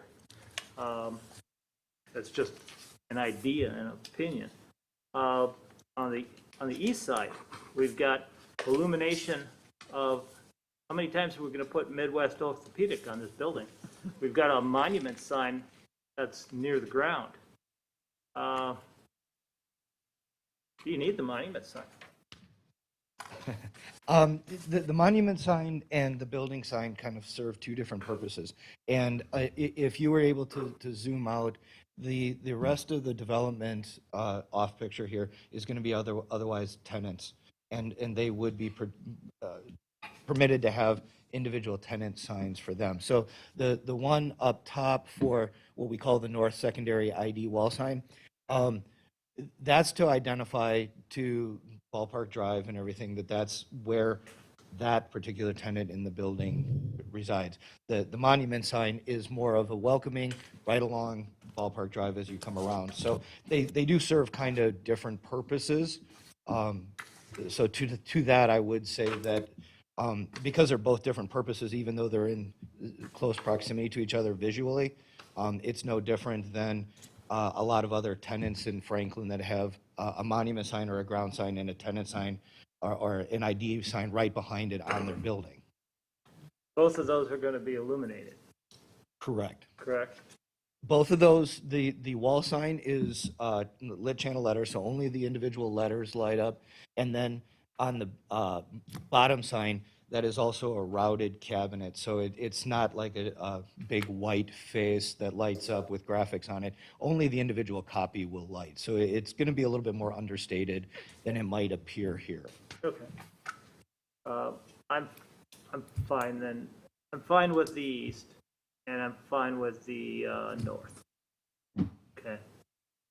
The west, I think it's pretty much a uniform decision that the west be eliminated. Replace with landscaping. Or please. replaced with landscaping. Yeah, it creates some more foliage and some blockage. We've often talked about that berm and the maintenance of the berm. Okay? It's not been maintained properly. Okay? And these are issues that are beside this, but these are things that we will discuss with the property owner. Okay? But if we can talk about additional landscaping to create a little bit more buffer and barrier and sound absorption. Okay? But thank you. Commissioner Hogan. Can you go back to where the monument sign is? Are you stating that every tenant that comes in there will have signage up by the window where they are, or their location? It's not proposed to be up high like this one. There was originally in the submittal a package that showed just above the individual windows Hang on, coming. I'll direct everybody to sheet C19, which is probably the last one in your packet.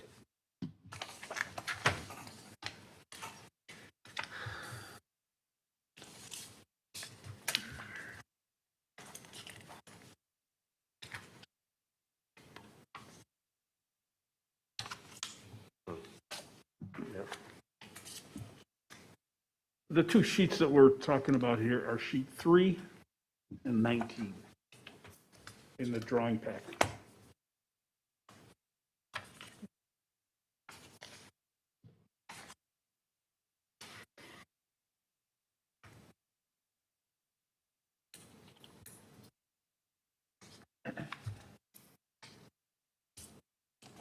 That one? Yeah, it's, And keep going. Keep Oh, going, okay. Keep going, keep going. Up. Going too fast. Okay, keep going. Your other, keep going. Right there. That's it, right there. That's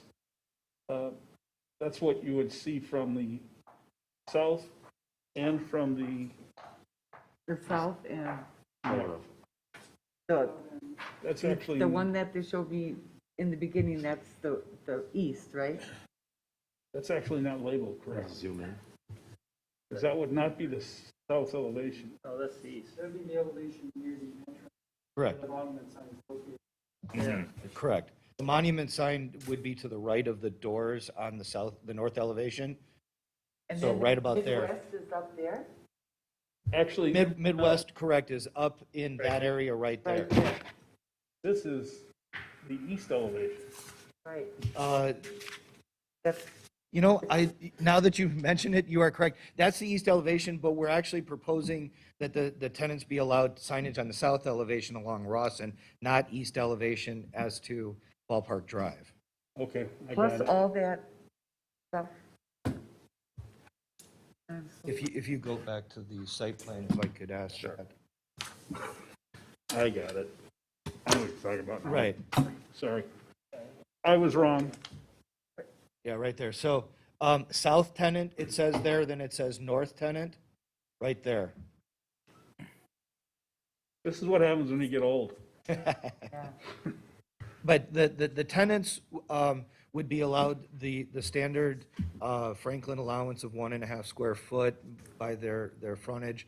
And then that would be for just the north, as you saw, only in that sign band area. And then again on the south, in the sign band area. Okay, can you bring this one up again? Sure. Not that one. Next one. Yeah, I do, if you didn't have the 11 up there, what would be there instead? That The I'm sign. not prepared to answer. I mean, like we stated, there was. Mr. Boudet, what's there now? As he turns around.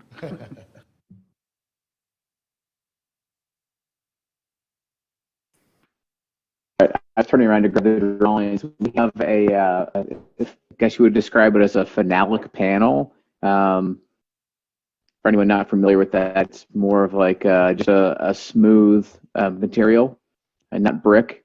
It kind of has the appearance of maybe an aluminum panel that you might see on other buildings. It's simply not aluminum. Okay, thank you. So it wouldn't be the dark like it is right now? What color is it, Chris? Those panels are white? Today? You're muted.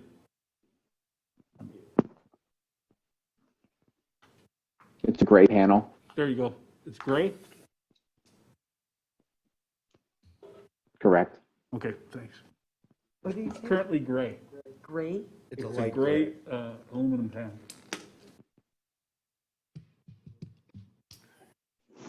And the west side, I agree with not having that there also. I do not like the signs all on the side of the, I think this just looks too busy. Too busy for me.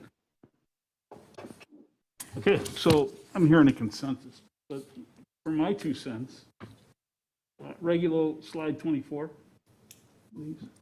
This is 24. 23, I'm sorry.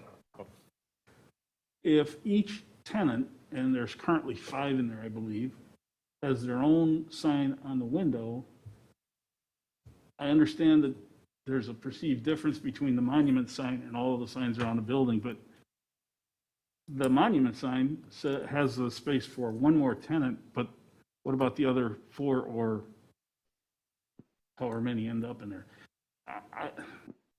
There's a hell of a lot of signs. Chris, I tried to call you and talk to you about it, but it's... Yeah, I can agree with you, and I tell you what, just from our standard operating procedures for this facility as well as everything else that we have, it would not be customary to allow every single tenant to install a sign there. Obviously, Mosh has been here from the beginning. We consider them an anchor tenant.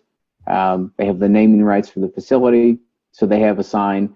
There's probably 1 or 2 other tenants that we would, at this point, allow to have exterior signage on the building. That's a fitness tenant, which is over 15,000 square feet, so that's roughly a quarter, or 25% of the building that they'll be leasing.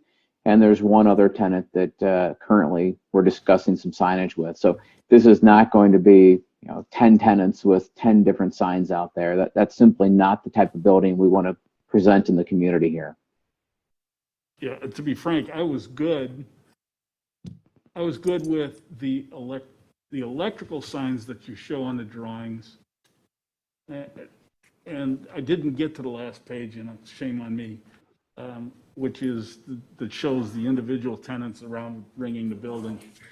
At that point, it's like, holy mackerel. For my opinion, and that's what it is, the monument sign should be fixed such that the tenants can get signage on the monument sign, but not on the building.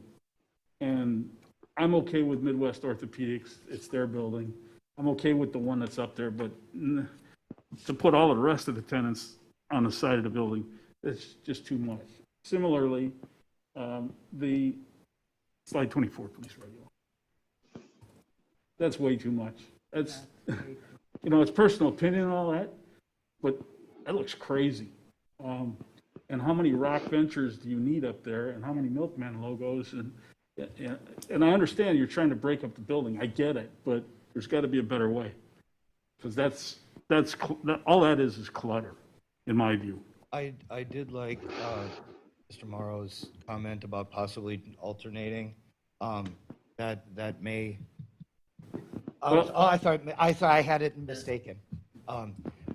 Maybe every other, you wouldn't have a redundancy of the logos necessarily then, and it would still break up and give a dimensional architectural type look. There's 11 panels, so if you allowed 6 with graphics, it would start with a graphic and end with a graphic, so it wouldn't be unbalanced. Just continue with that thought. As a significant partner in this development, where's the Franklin Field or City of Franklin logo? You guys chuckle, I'm dead serious. We've gotten nothing. We've got no acknowledgement in this whole development of the investment that the community's made in it. And there's 3 Rock Ventures and 2 Milkmen and Snow Park. Where's at least Franklin Field on there, if this was going to happen? If it gets slowed down, I'm sorry, Chris, go ahead. Yeah, Mayor, we're absolutely in agreement. You guys have been a great partner throughout the entire development here. And speaking on behalf of the owner of the facility, we could absolutely figure something out to represent Franklin on the building. Yeah. That wouldn't be a problem at all. And Mr. Bidet, please don't take what I say personally. I've got to look out for 36,000 here. And I respect the business and your intention to identify the tenants and all that, but we got to find a better way. I think the full frame logos is much too. I think if the commission decides to make some change there, whether it's alternating panels or whatever, the size of those logos, all that really is a replacement for a multi-tenant sign, monument sign. That's what that really is. That would belong on the side of the berm on the east side of the office building. So that just replaces what should have been on the east side of the office building as a monument sign. Yeah, And I tell you what, another, go ahead, sorry. Well, it's just too much. And the Servananskis are absolutely right. Those images don't belong in their backyard. I don't like the big white building. We've been talking about that for 4 years now, but that's better. The blank building is better than the images on it. So just to sum up, I'm good with the electronic signs. I'm okay with the images on the north side. I'm somewhat okay with the east side images, graphics, but if I had my druthers, I'd say, forget the graphics, just do the electronics. And limit the tenant signs. That would be my preference. Chris, I'm sorry, go ahead. Yeah, in general, I think there's absolutely a way to a consensus here. And I think we could start by saying that the west elevation graphic panels are completely off the table. It seems to be somewhat unanimous amongst the group here.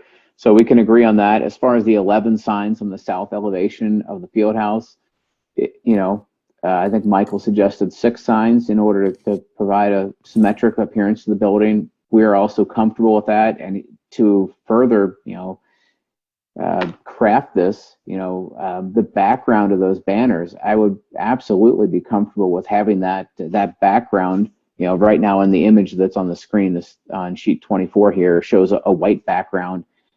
I would actually prefer to have that be a gray background, which matches the gray panels there, and have the whatever image, whether it's rock or milkmen, Franklin Field, whatever it is, be a color that contrasts with the gray. So at least, we don't have this kind of checkerboard pattern created by having a gray panel of the building and then the adjacent panels being white signage panels. So I'd like a consistent gray background with only the text that stands out in order to provide a more uniform look on that south elevation and really just provide the accent to the logos and wording itself. So that would be one suggestion, or a second suggestion. And then the third, obviously lighting is an issue here on the north elevation of the building. Regula, if you could, can you flip over to that where we see the large Midwest Orthopedics sign on the north elevation? So that's another sign that we are willing to concede on. Obviously, if it were to be installed, it's planned to be lit. That may, just where it's located, could provide a little bit of a nuisance to our neighbors to the west. So in order to make sure they're protected and the value of their property is respected here, we could eliminate that north lighted Midwest Orthopedic sign. That's roughly 1,600 square feet of signage that we would eliminate. Or make it 8,000 square feet, or 800 square feet. Yeah, we'd be comfortable with that as well. But yeah, just trying to show that we're flexible here and willing to find something that works. Mr. Bidet, what's your timing on this? When do you need it? Because my thought process is to refer this back to staff for a revised proposal from you guys. That would be my preference. Well, we've been operational since February. Right now, the Midwest Orthopedic Clinic is in somewhat the final stages of construction. So we're having weekly calls to coordinate their furniture deliveries and final modifications within the suite. So the intent has always been to try and have at least the south sign, the large Midwest Orthopedic sign, on the building when they occupy the facility in around 6 weeks from now. So if we could, we need some an approval rather quickly to make that happen. The rest of the signs, go ahead. I'm sorry, Chris. Actually, I apologize. I interrupted you. Go ahead. I'm sorry. No, the rest of the signs we can be a little bit more flexible on, but that large sign we'd really like to get going. Obviously, it's very large. It has quite a long lead time with manufacturing and installation, and we'd like to get that installed. Well, is there a way we can approve the south sign and refer the other ones back? The attorney is recommending against that, though. 2 weeks kill you? Chris? I would prefer not, but the way you ask it, I don't know if I have an option. Well, I'm trying to find a halfway. My attorney says no, and May I ask kind of an off-the-books question? certainly, Michael. It seems that none of the commissioners or anybody involved here has had an objection to this particular sign, correct? To this lit sign on the That's what south I heard, elevation. yeah. That being said, the first few weeks of fabrication are materials ordering, getting things into queue, getting things. So again, not something we like to encourage, but as a manufacturer, we could begin the process of this particular sign.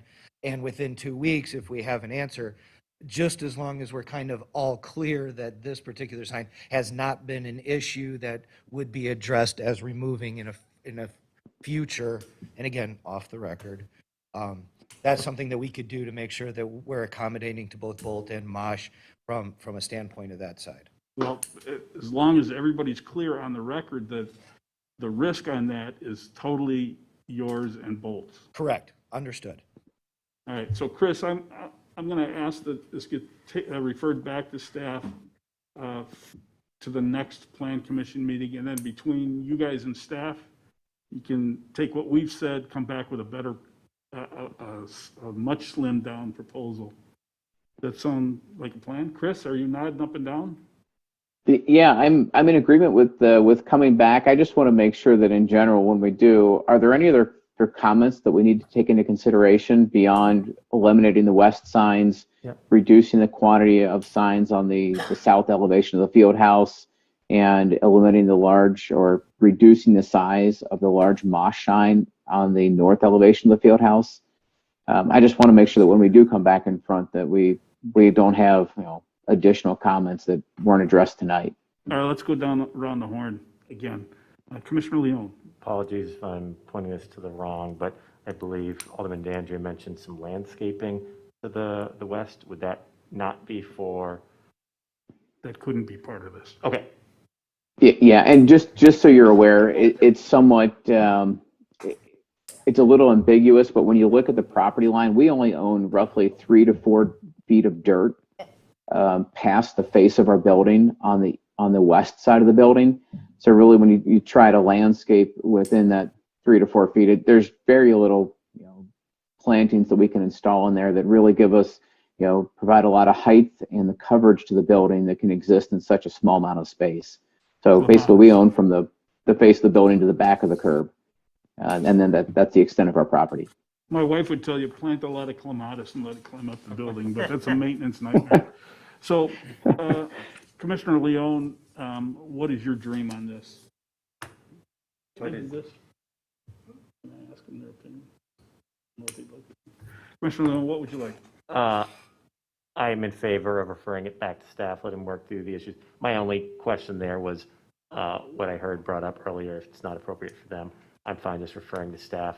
Sorry, I'm talking around a little bit, but get rid of what's on the west and change what's to the south with staff to find a better solution for both those. I really didn't have any objections to anything on the north or east. Alderman Dent? Well, I think to give Chris some direction, Right. I think we're consistent with the west, remove it. The south, I think go with a gray back panel and then change and then go to 6 images and make sure that the next time we see that picture that we have something that's going to reference the city of Franklin or Franklin Field. And on the east, make sure, I think we were all consistently uniform with the decision of the east being okay and the north was okay. You were going to probably downscale the Midwest orthopedic sign and not illuminate it. Well, that's your opinion. At least that was conversation that was stated. If you're worried about light pollution, then let's look at it. okay? Let's be consistent, because you're gonna be, I don't know, are there ordinances that restrict how long those lights are illuminated, or they're illuminated all night long, staff? Well, that will be part of the lighting standards. So there's a maximum limit at the property line. So they provide the photometrics. So there's a certain amount of foot candles at the property line.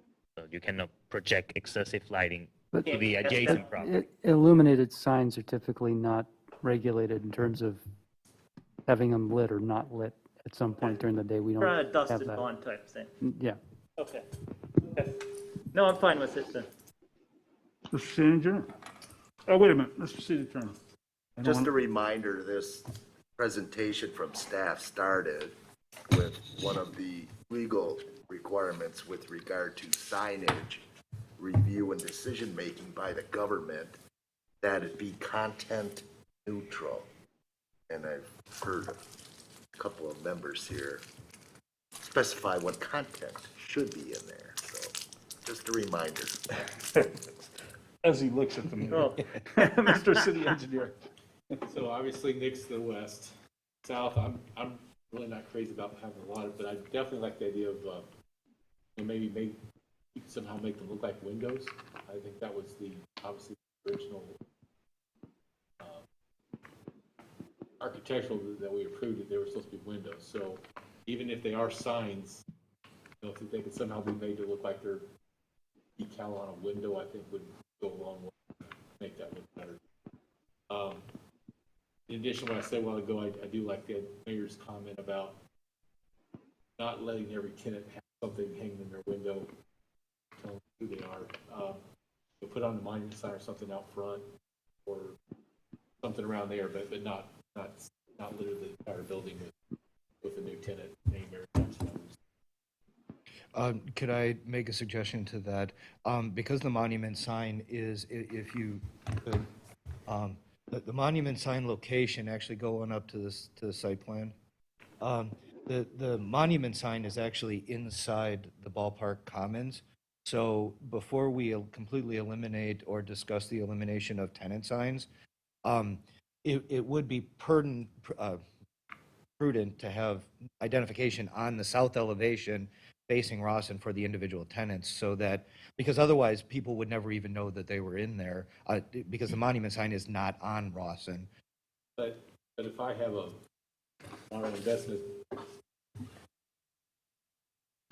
so if Morrow Investments goes in and buys a little, just a one-room office, I don't think I would need something.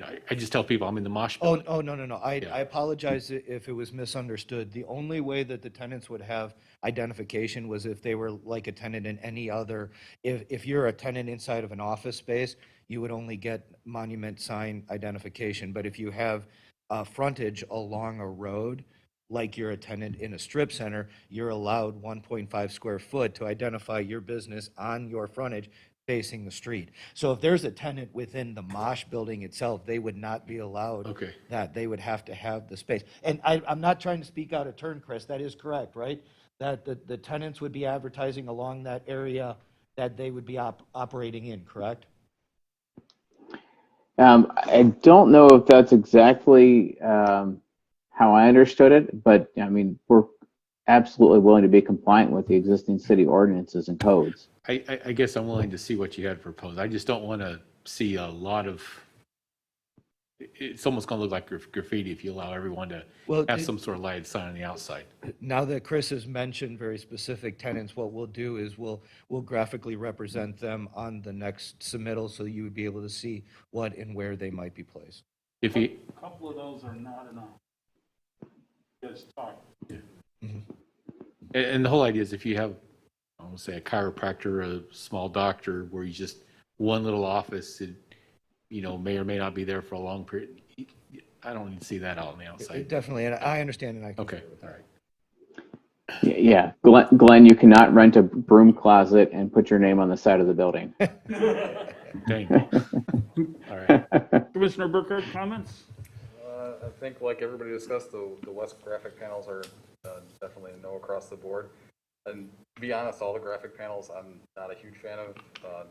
specifically because the content isn't controlled as was referenced, so anything can end up on that, and there's no preview to anybody, but that being said, it's inside the development, so if it's there, it's there.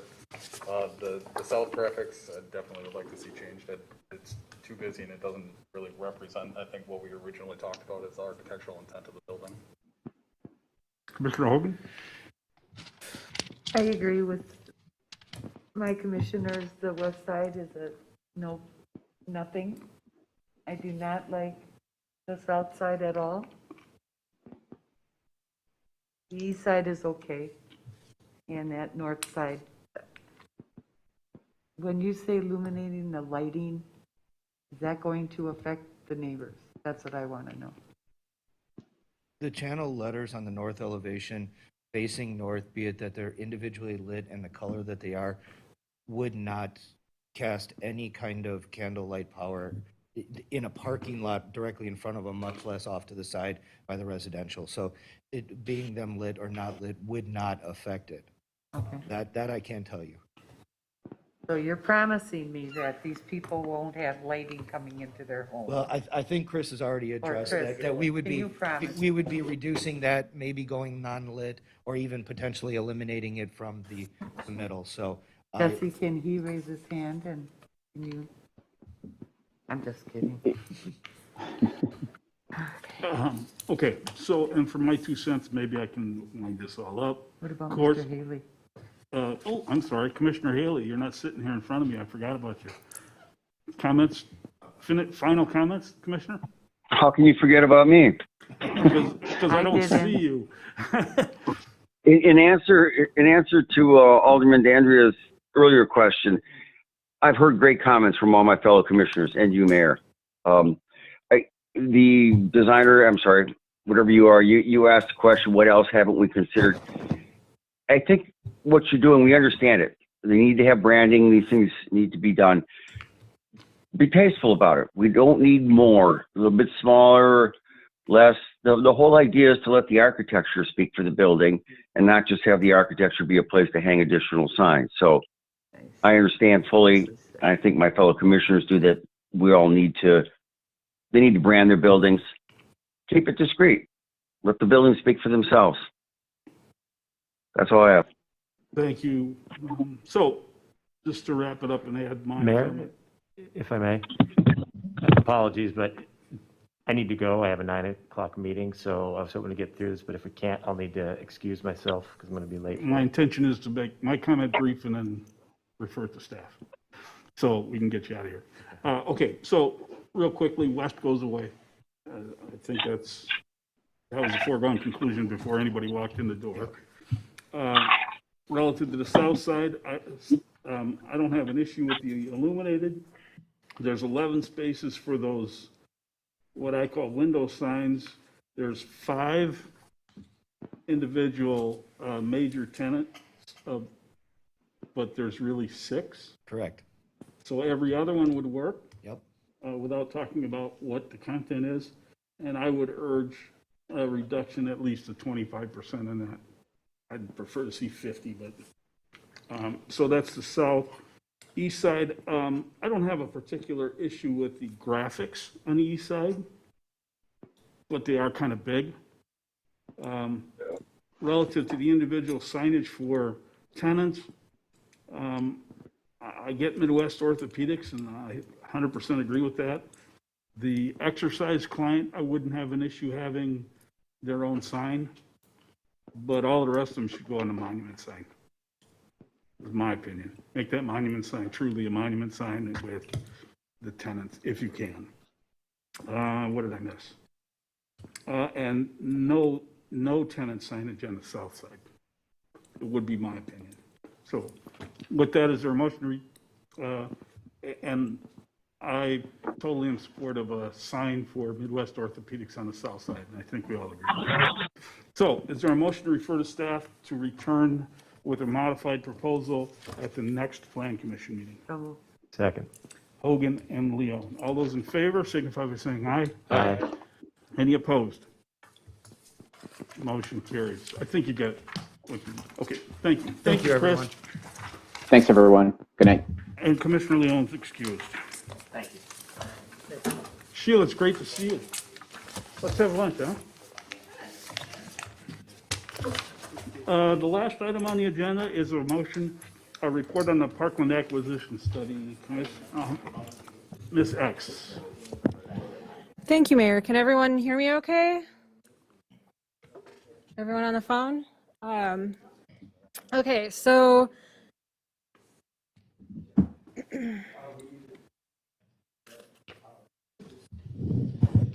this item is a report to the commission. It's an update on the status of the Parkland acquisition study. Mike? Yeah, thank you. Thank you, Alderman. Sure, thank you. And Alderwoman Hanneman was kind enough to join us this evening as she is in fact the lead staff on this item.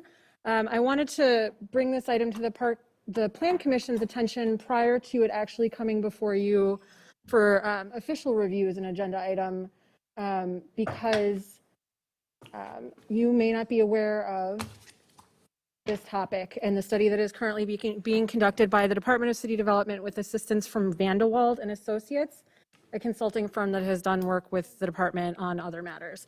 So the purpose of this study is to create a plan for the use of park impact fees, just as this commission uses the comprehensive master plan to make decisions about land use in this city. There is also a comprehensive outdoor recreation plan that has made decisions and recommendations about where park amenities and recreation facilities should go in the city.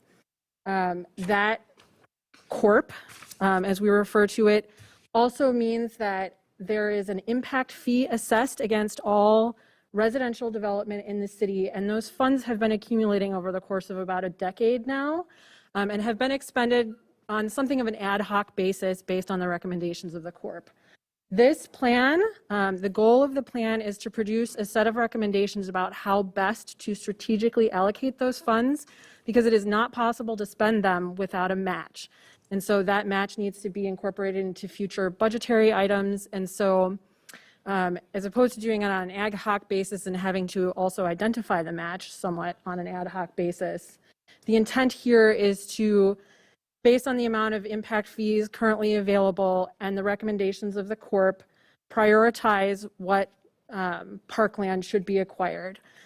So it is an amended scope to a previous project that was done with Vandewald and Associates.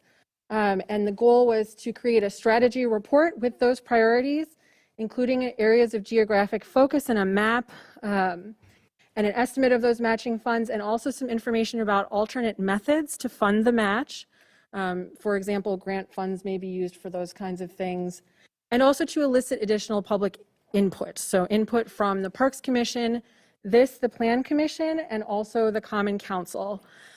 So that first public input session within the scope of this Parkland acquisition study was held at the Parks Commission at their March 8th meeting, and the recommendations and priorities that they identified are reflected in the council action sheet. This is a draft that will be forwarded to Common Council for their review as well, with the idea that, so this item is before you tonight to give you an opportunity to engage with the material for the first time, to review those maps, which reflect some information about the different types and scales of parks and their service areas. So this is an overlaid map, our comprehensive outdoor recreation plan, and the location of all City of Franklin parks, and also county facilities and their service areas. So in general, you can see that the southern half of the city is not served by City of Franklin parks to the same extent as the northern half. And then the southwestern corner is essentially only served by the Franklin Savannah. So this was they conducted that public input session, and the recommendations are here with the goal of focusing on that southwest portion of the city, and potentially acquiring a large parcel sooner and then planning that over time, connecting existing trails, some general reiteration of interest in pickleball and a dog park, and then also a comment that we should explore the needs for a park department. So This is an opportunity for you to review these materials. I'm happy to make other materials available to you based on questions that you may have.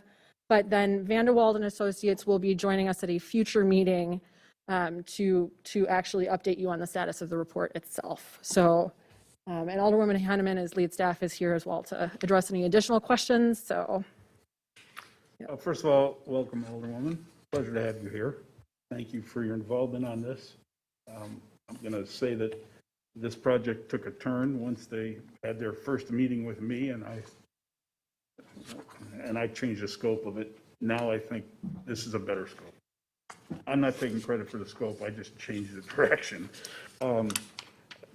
For staff and Alderwoman Hanneman, I just want to express, is there a particular reason why we name the type of park? For example, neighborhood, mini, et cetera? those are specific scales of parks, so I don't remember them off the top of my head, but it's related to the acreage of the park. Is this defined by the corp? It's or- defined by the corp. Yep. Okay. So Thank you. okay. Because that makes almost no sense to me. We've got a neighborhood park that's got 24 acres. I don't know how a neighborhood park is 24 acres. And a special park being 25, and a community park just being 41. And the park that's 24 acres is really closer to 90 because there's nature area next to it. So my request is that as you folks move forward, to remove those kind of nomenclatures that depict who would use them as opposed to the size of them.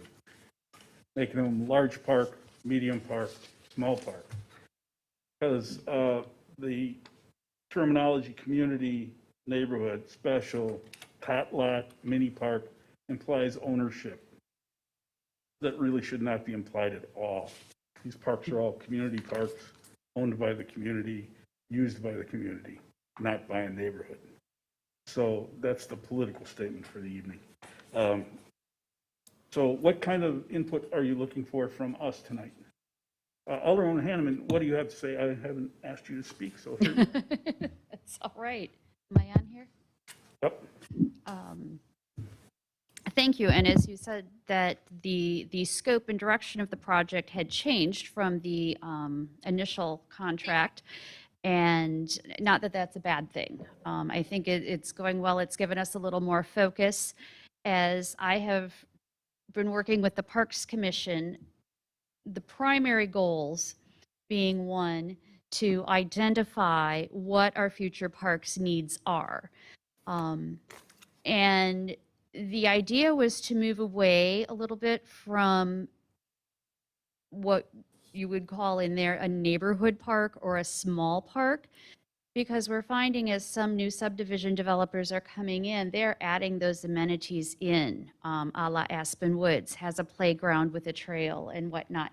So maybe that's not something that we as a city have to plan to spend our money on in the future, and that we can look at future developers on the southwest portion of the city to include those amenities. So the focus then moving towards the mid-range or mid-size and larger scale parks. So once we make those identifications, the goal is to be able to make a recommendation to say, Common Council, next year, we think that you should purchase this type of property, and it's going to cost approximately this amount of money. And we can use X amount of impact fees, and please budget Y matching dollars.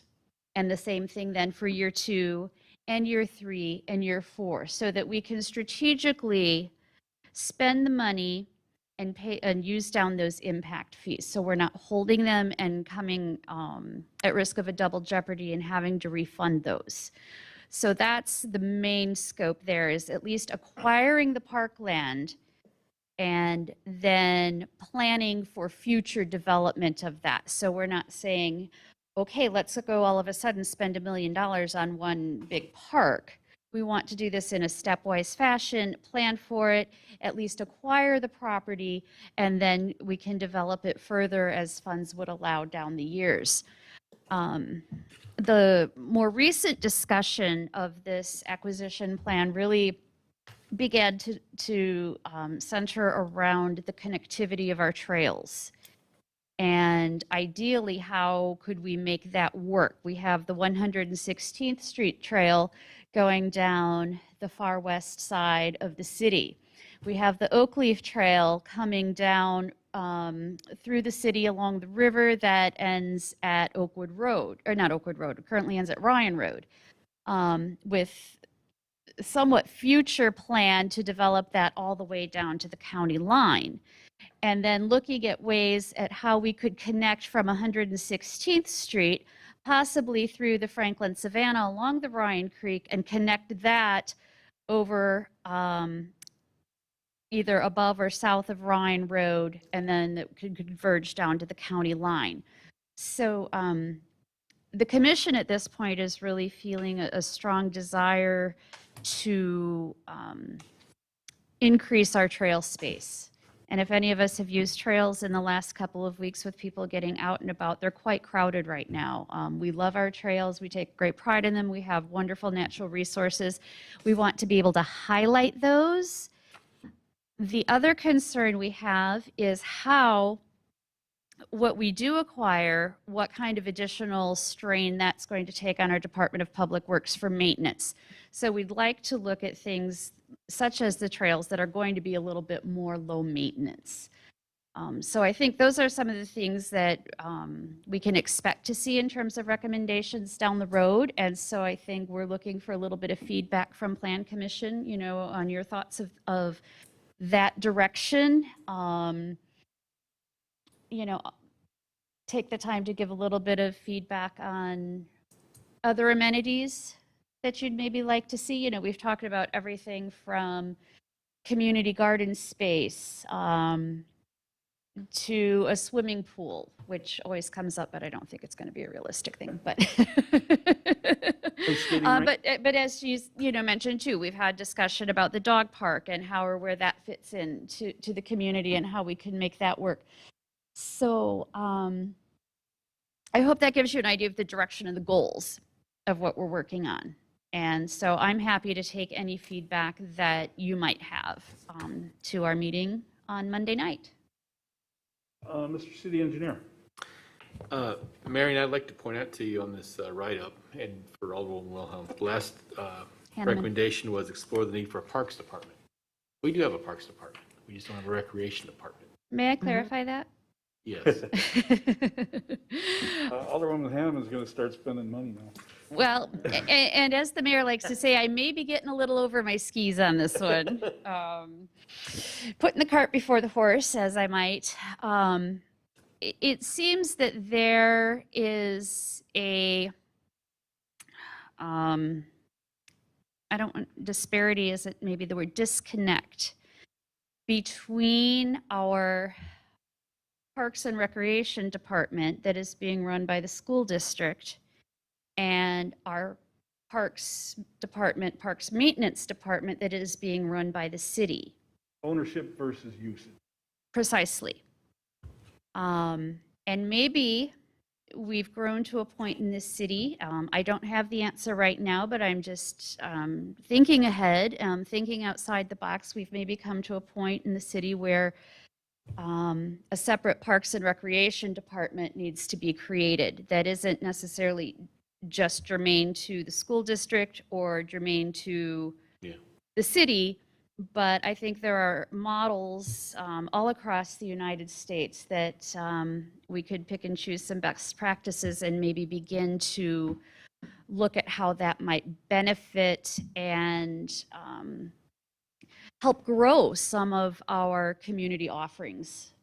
So I want to illustrate that. And the city I used to work for, the gentleman who ran the Parks and Rec Department, if you call him the Parks Director, he got really offended. No, we're a Parks Recreation Department. And so it kind of sunk in my head that Parks Department is the facilities. And we, since I have a lot of guys that are really dedicated to taking care of those to the best of our abilities and budgets, I think that we do have a good Parks Department. Absolutely. It's the Recreation Department that I want to amplify the fact that we've kind of given that to the school district, and you're not the first person I've heard saying we should really take that back because they're not meeting our needs. And whether they are, they aren't. I think that's the message we need to. It's the recreation department we really need to. Or to that point, and they are meeting a number of needs in the community, but they use the park's facilities Sure. for quite a bit and then don't necessarily contribute to the upkeep and expansion of those facilities. And so I think there is a lot of opportunity for more communication and creative ways that, and for me too, the ultimate goal is to make it easier somehow on your staff. And I in no way want to disparage our really hardworking but- DPW staff. And I appreciate that, but where I was going with that, so here in the past few weeks, actually this past week, I've given tours to consultants who are looking to do a new expansion of our DPW facility and relocating Fire Station number 2 to our DPW site, because just to give everybody a heads up, by doing that, they can basically save the operation of a full station. So they can cover the entire southern just from the DPW site with the fire department. And I think Adams or Chief Remington says that operation of a station for 1 year would pay for a brand new station. So it kind of makes sense to do that. But so what do we do with the old station? And so the thought is maybe that's where we keep our mowers and other kinds of things to help save storage at our DPW facility. But there's some office space there. Maybe that's where we could have the rec department. You know, it could be its own separate look, unless we maybe want to sell it and do maybe make some money, put it back on tax rolls. But if we don't, it would make a very nice parks and rec facility. So as you look at this kind of, I guess it really didn't dawn to me until this past week, but maybe that's something we need to have more discussion. And maybe it's a dumb idea. Maybe we need to put it back on tax rolls. Maybe it is something that when we do vacate the fire department, maybe we do make that the Parks and Rec office. So, I'm going to do the commercial. he's going to disagree with me. No, actually not. This is why we hire professional staff who are trained and have the mindset to think of these things. I would have never thought to use Station 2 as a Parks Department separate building for, and Chief Remington is vitally concerned with how to cover the southwest part of the city. Because if you think about where, No, it's well, we're talking about use of a building for parks purposes. Yeah, okay, all right. At some point, we need to talk about that. Parkland acquisition would include the fire. So let's talk about parks for a second. I do have a couple of things. I think this is probably just for reference, but these maps include parks that are not ours. Yes. Okay, so you get it. I knew that you knew that. I just had to say it out loud because that makes me feel better. One thing that we haven't followed through on is ice skating rinks, specifically one at Pleasant View that's set up to do that. That needs to happen because we don't have any winter activities here in the city other than walking down trails. Or we could do it over here, right behind the fire department, and then the fire department could just use their hose to fill it up. You know what? We can have as many of those as we can do. And I'm not an ice skater, but I came from the Upper Peninsula where everybody skates, and so we need to do that. With a hot chocolate truck. That's what? With a hot chocolate truck. That's correct. You need a warming house. So the other thing that we're lacking, every community is lacking, is recreation and exercise facilities for seniors. And, you know, you can tell that I'm an expert at exercise for seniors, right? See, Hogan didn't laugh. But anyway, Jesse. that's another thing. But, you know, my main button is everybody in the city owns these parks. Everybody needs to use them, and we can't segregate them by the name.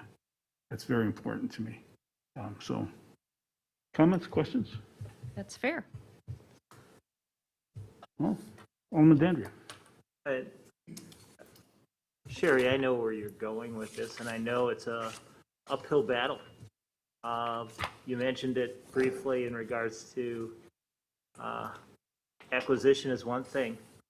It's maintaining it is the second thing, and the finances that go into it, because the budgets are always very lean. and balanced. So I know that Mary Ann mentioned we were probably doing this for a decade of collecting impact fees for parks. I think she's short a decade and a half. We've been doing it for well over 25 years. So, and I think most of the people on the council know that we are always playing, we're up against the 8 ball in regards to being able to find projects that are going to utilize the funds before we're going to have to be forced to possibly return funds. And so it's always critical, and we go through this in the council and have serious discussions on this year after year after year. Okay, so it's, I mean, yes, we have to have a plan. We have even changed the impact fees percentages to lighten that potential problem. But it's still an existing problem, and it's going to be a future problem. Because we have so much money to need to spend, and our development is probably, what, 10, 15, 20, 25 years down the road.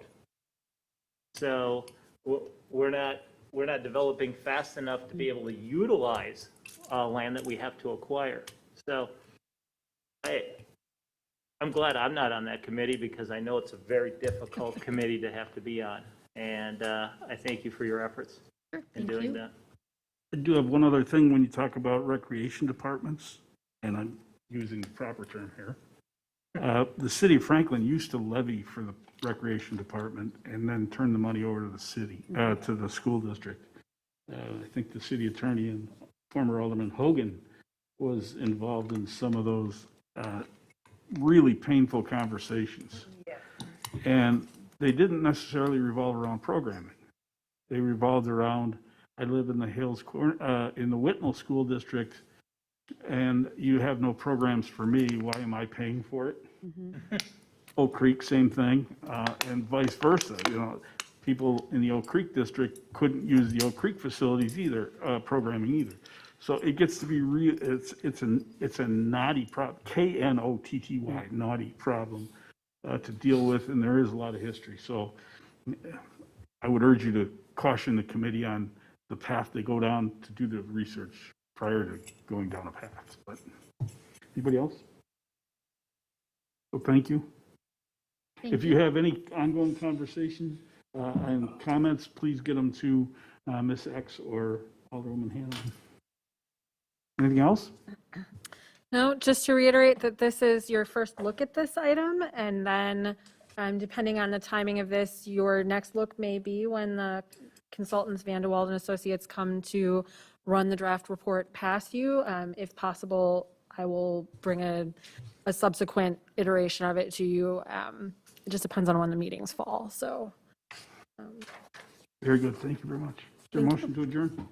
So, All those in favor? Aye. Any opposed? Motion carries 5 ayes.